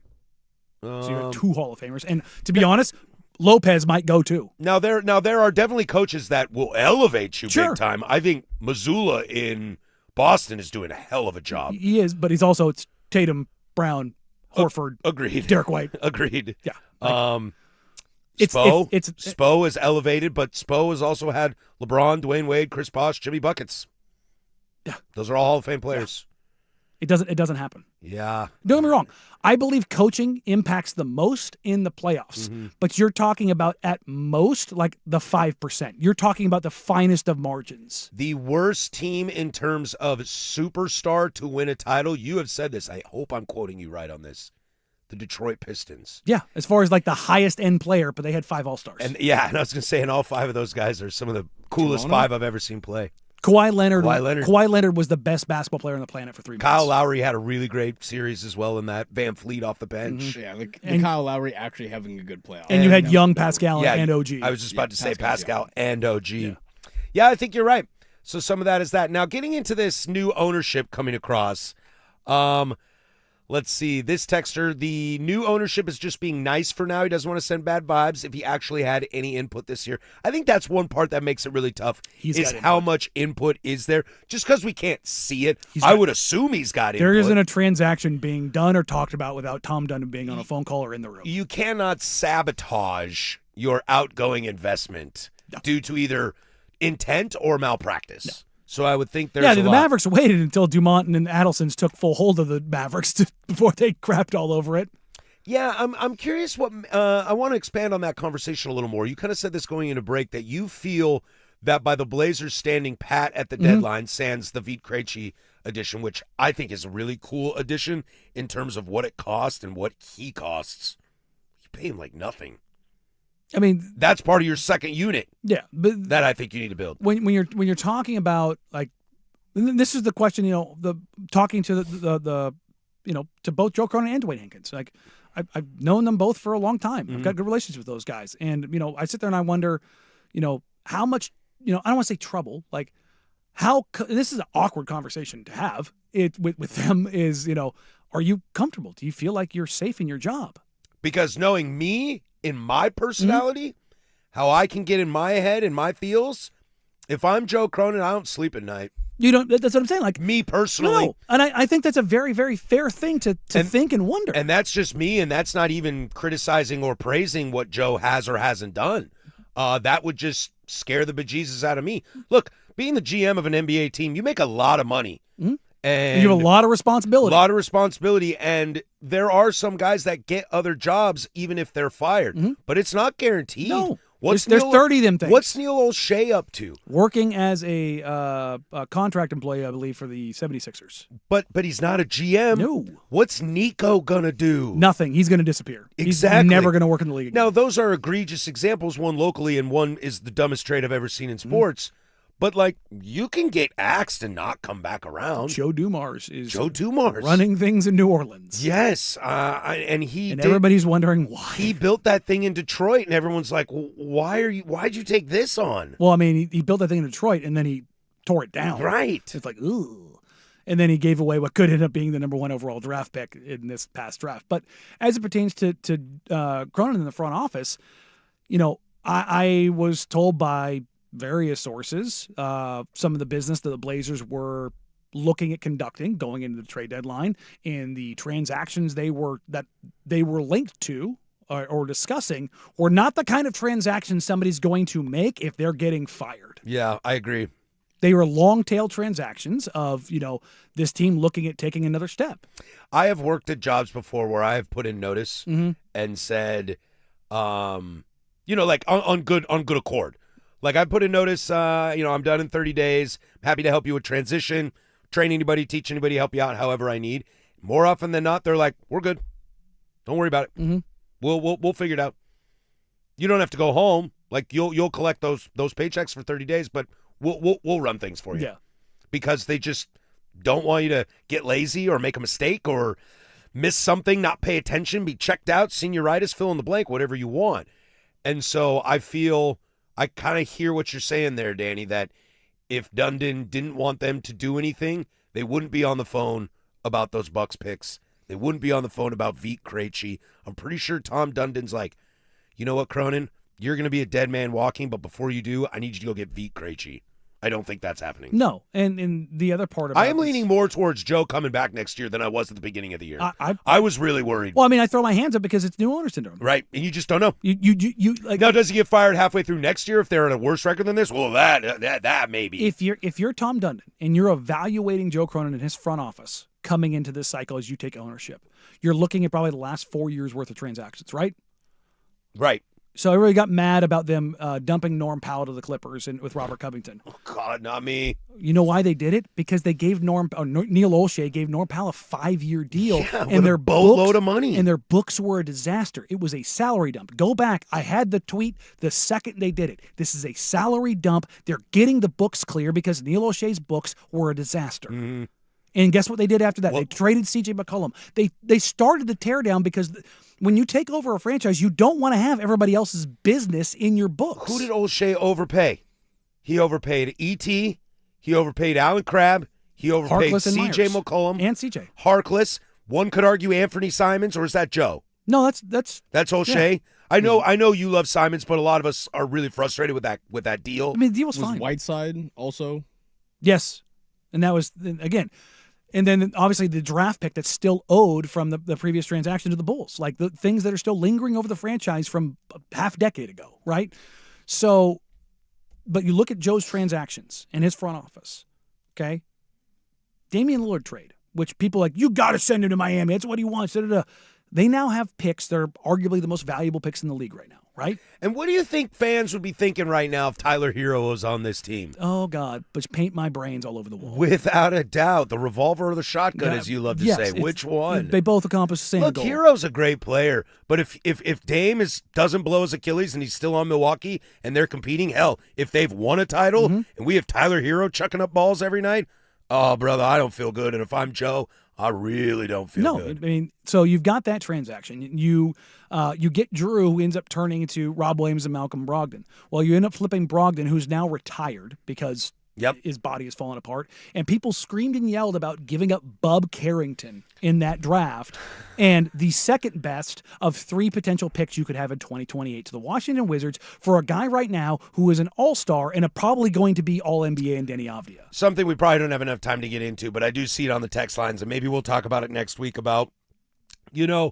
Blazer draft picks haven't always been great over the years. Some have been good, but I think people have a lot of PTSD when it comes to Zach Collins, etc.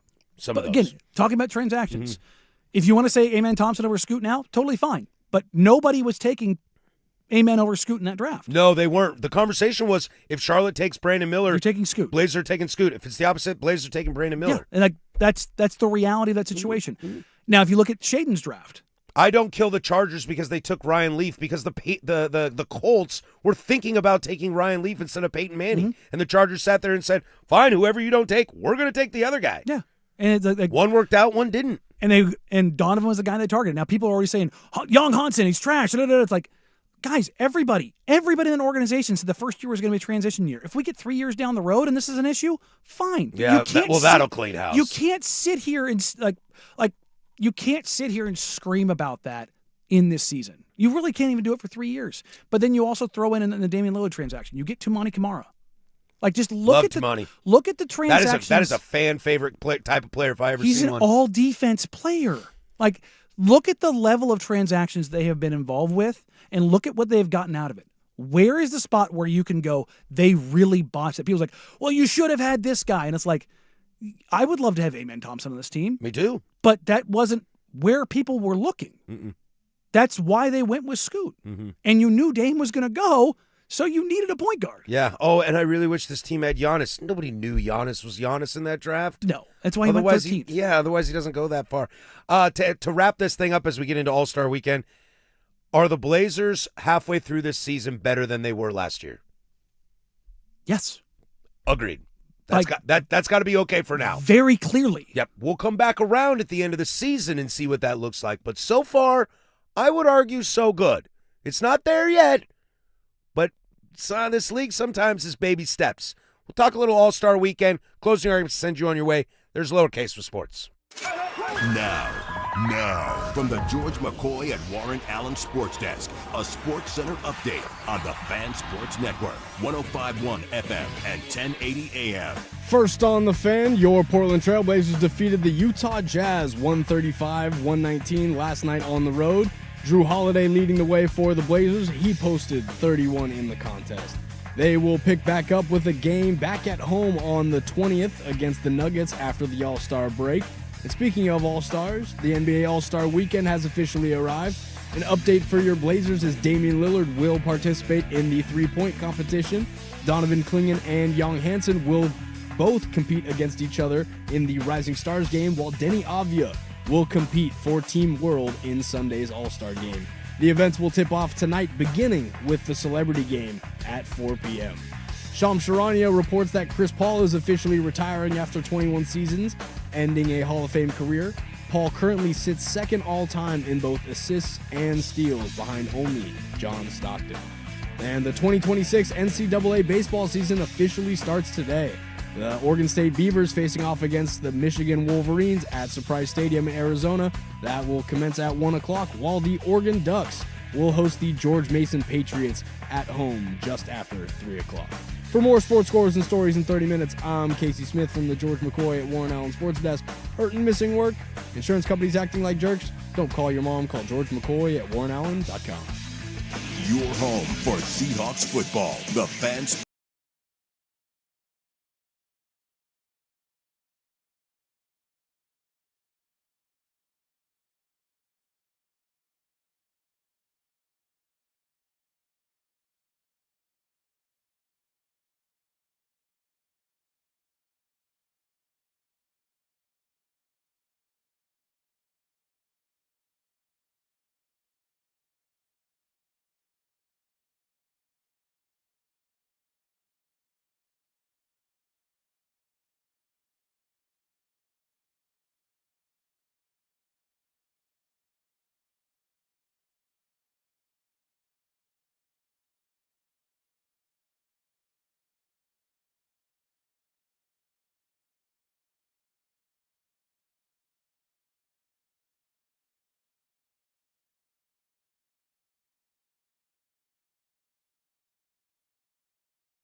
All right, closing arguments coming up next.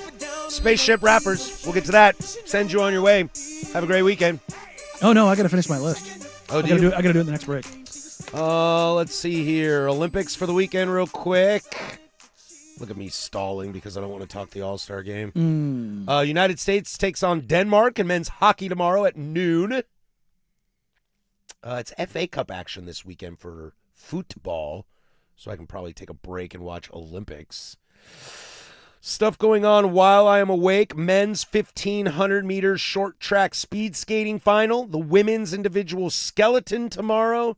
Men's individual large hill ski jumping. And then 500 meters speed skating as well. Nice little Saturday. Let's see if Sunday's got me. Sunday's Canada, France, and men's hockey. Germany, United States, men's hockey. Ooh, people skiing and shooting guns. Love it. Skeleton mixed team. Now, would the man ever be on top of the woman in mixed team? Probably not. You might have a thick one. If they're sturdy enough. Women's 500 meters speed skating. Fridge protecting the snacks, so to speak. And the big thing of the day that's not hockey on Sunday is mixed snowboard women's individual large hill ski jumping. That's the. Oh yeah, the large hill is the one you love. Yeah, the eagle. Yeah, Eddie the Eagle, baby. Yeah, no, the large hill's the one that's where you want to see the crash. If it wasn't aerodynamic, I bet you they would scream. Yeah. But screaming probably takes Slows away down. from what they're doing.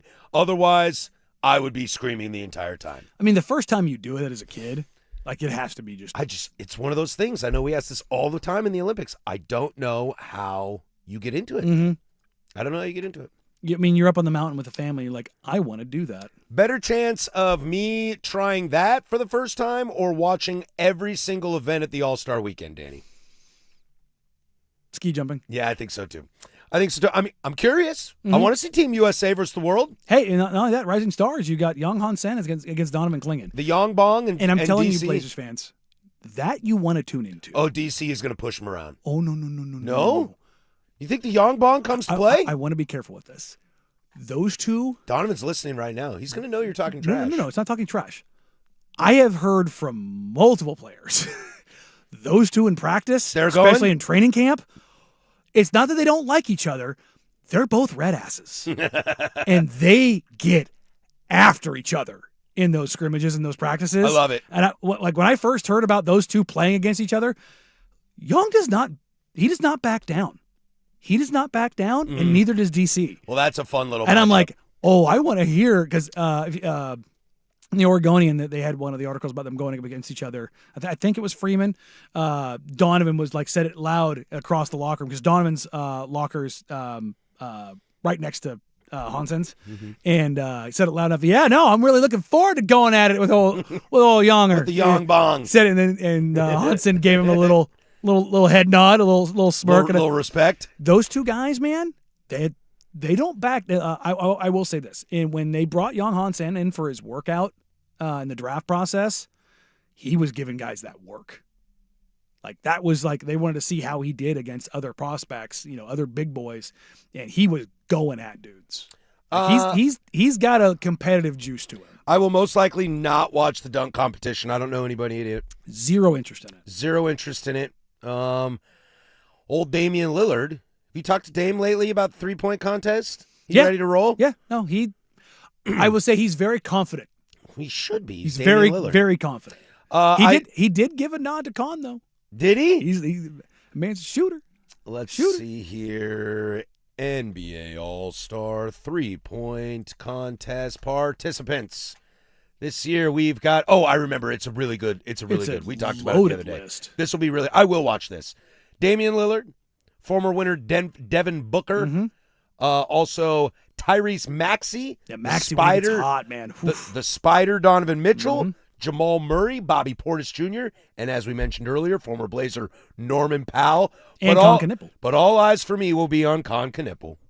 I mean, he's shooting the living crap out of the ball. We're gonna chat about him on Tuesday next week. I kind of didn't get to him today. We got a little sidetracked on NBA stuff.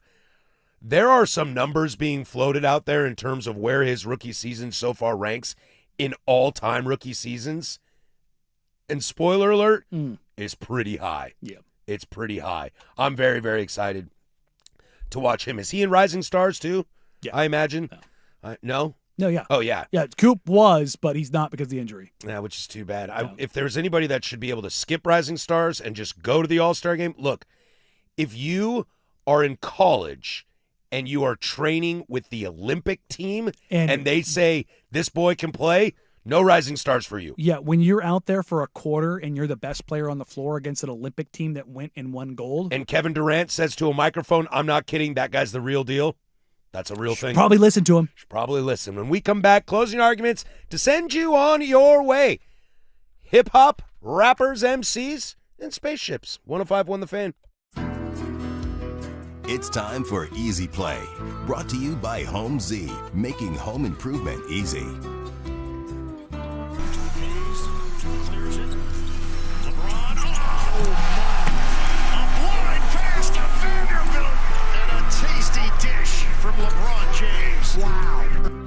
That is courtesy of Peacock, I believe. That sounded like a Peacock call.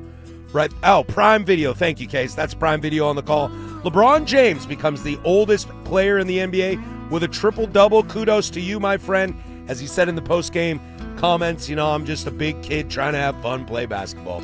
I'm sure, buddy. This Easy Play brought to you by Home Z. Use Home Z's online calculator to estimate your project instantly. Make it easy. Call Home Z. That's HOMZE. HomeZ.com.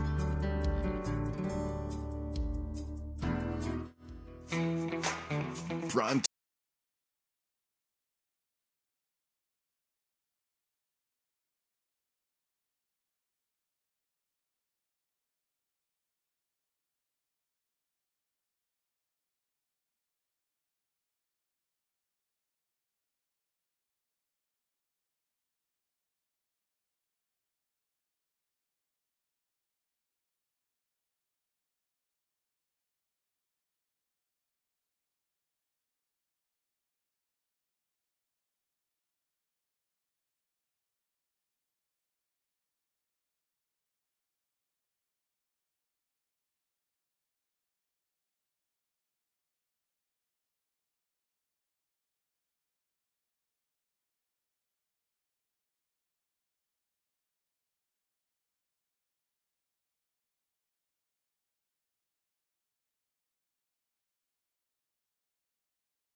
All right, that's going to do it for us here. Closing arguments brought to you by Leskin Law. Visit leskinlaw.com for more information.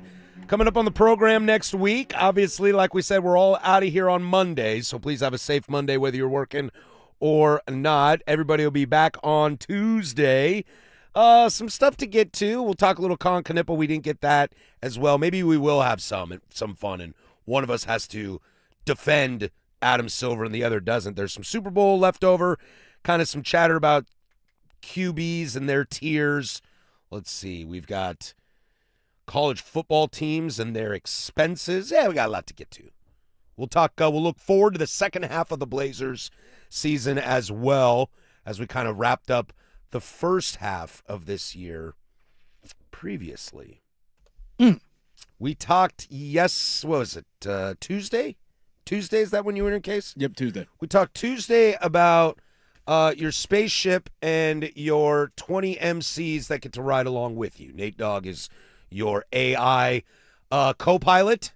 Therefore, you can choose the full discography of any tracks that these MCs spoke on to accompany you in your trip. Producers don't count, just MCs. Who would like to go first here? I can kick it off. There you go. All right, I got Lil Wayne, Method Man, 50 Cent, J. Cole, Kendrick, Mick Jenkins, Chris Brown, Tory Lanez, Young Thug, Joey Badass, T.I., Tupac, Ludacris, Tech-9, Denzel Curry, Anderson .Paak, Smino, Eminem, Westside Boogie, and Blessed. How many you got? BLXST. I've got 9. You have 9 of the same of his? Yeah. I have 3. My 3 are, you said Mathers? Yep. Yeah.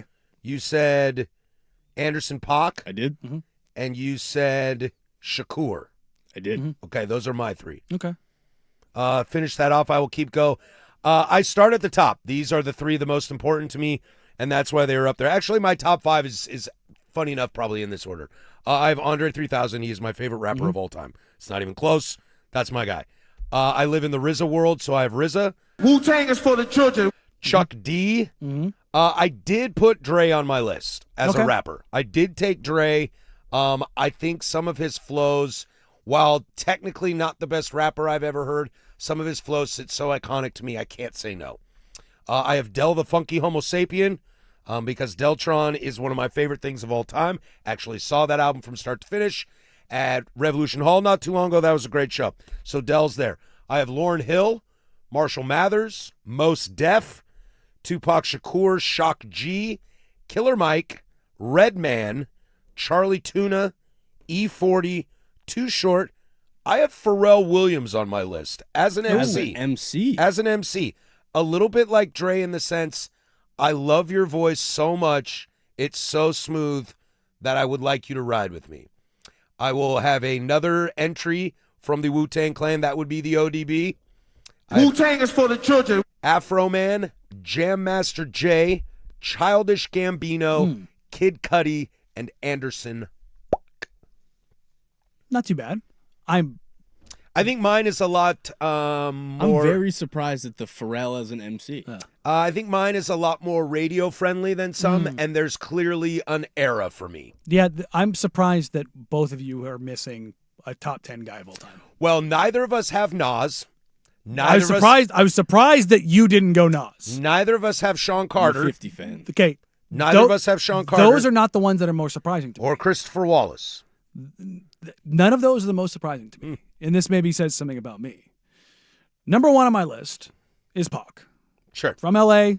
That is dyed in the wool. That is what I grew up with. West Coast. Not even from L.A. Well, I'm talking about what. That's what. Maryland, right? Yeah. It's from Maryland. Yeah. Baltimore. But like that's where that came from. That sound came from. Sure. Right. Number 2 on my list, and this is the name, DMX. As soon as he said Killer Mike, I thought of a few others that I was like, reindeer. No DMX. I mean, the fact that there's no Nas. He had 2 platinum albums in the same year. I mean, the fact that nobody said Nas, Sean Carter, or Christopher Wallace is pretty wild, too. So after that, I went big boy, opposite of but I'm getting Outkast either way, but I'm also getting Big Boy on that side. I went Busy because Bone Thugs is easily my favorite group of all time outside of Outkast. Then I went Method Man, Eminem, Kendrick, Wayne. Those are all like, yep. Then I went, this one surprised me that you didn't have. Jada. Oh. Jadakiss. Jada's great. Again, I'm just young enough where the Locks was a little bit too early for me. I was Wayne in that mixtape rap. That's where it took off. Jada, there's that famous Mathers song where he lists his top 10 rappers of all time. He has Jada and Corrupt on that list, and I love that so much. Yeah, it's fantastic. I love Corrupt. I did the thing. I put Drake on there. Okay. Because you just want if you want to just throw on nothing but like radio singles, nobody's going to beat him. Nobody's going to beat him. There's just too many. There's just too freaking many. And these are not in order. I was just kind of like going through this. I do have Jay-Z. Yeah. So I have Jay. The chances of the three of us doing this and nobody has Sean Carter would be would be really tough. Be wild. I wear a New York hat. Yes. But it's not because of Jay. I got Luda. Then Mos Def. And yes, I know he changed his name, but Mos is Black Star. Mos Def changed his name? Yeah, it's Adafemi something, I think is what it is. But yeah, that Black Star stuff with Talib is pretty dope. That's bangers. Anthony Hamilton. Goes by Yassine Bey. Yassine Bey, that's what it is. Yeah. I think it's his birth name. Yeah. Anthony Hamilton, because I want to get some Nappy Roots and I get some of his solo stuff too. T.I., 50, Cube, J. Cole, Snoop, again. Calvin Brody, huh? And this was the very last one. Sue Me, Kanye. Kanye, yeah. First 3 albums are 3 of the best albums that have ever been made. Yeah. It is what it is. We can all talk about how terrible of a human he is.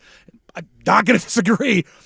Those 3 albums, it's just certified bangers all the way through. My only issue with Kanye is that I always thought of Kanye, again, beats were insane, but there was always, if he had a feature, I always liked the feature verse a lot more than Kanye's verse. Yep, I don't love him as an MC.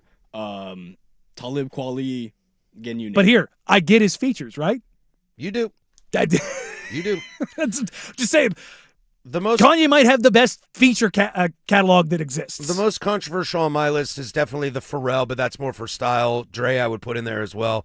I have Lauryn Hill on here, who's not got the cleanest reputation these days, and Afro Man is maybe a top 230 rapper of all time, however big you want to make that number. Yeah. Come back to me. But you'll notice of mine.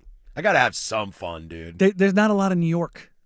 Not a lot of Northeast. Obviously DMX, but that's a different style. And then Jay, and then Jadakiss. Like those are Method Man. That's true. I always forget. Yeah. I went Reggie. I went Redman. Yeah, that's I fine. I mean, we all had to have. Tikal? We all had to have somebody. Tikal was awesome, dude. Tikal. Yeah, Tikal was awesome. Well, not so bad, huh? Not so bad, huh? There's I love the idea of Childish Gambino and Kid Cudi. I think shortly I like those picks. Shortly outside of my list is probably Chance, if I'm thinking of more modern rappers. Kendrick is pretty close. Yeah. I just haven't dove into his catalog as much as I should. I was just doing that for the guy who won it. Was it a Nobel Peace Prize? Pulitzer. My bad. Pulitzer Prize. Yeah. The concept of winning a Pulitzer Prize for rapping is pretty GD awesome. And that's not even his best album. It's not. I was say it's not. Wait, which one did you do that for? To Pimp? I think that was for Damn. Yeah. Oh, because To Pimp a Butterfly, I really enjoyed that, but I kind of fell off at Damn and Post. And To Pimp was a fantastic album, but his best album is by far Good Kid, Mad City. Not close. It's 30 songs. Yeah. None of them miss. Great storytelling throughout the entire thing. Closing arguments brought to you by Less Skin Law. Visit LessSkinLaw.com for more information. Less Skin Law's one-day divorce mediation. Peace treaties, not war plans. Casey, thank you as always for filling in today. We're always happy to have you. Everybody be safe out there. Have a wonderful All-Star weekend. We'll all come back fresh and ready for you on Tuesday. Duck Insider next, then we'll toss it over to Luke Anderson with the Fan Happy Hour. For Danny Meringue, that's Casey Smith. I'm Patrick Harris. Go do something I would do. Get you on Tuesday. Bye.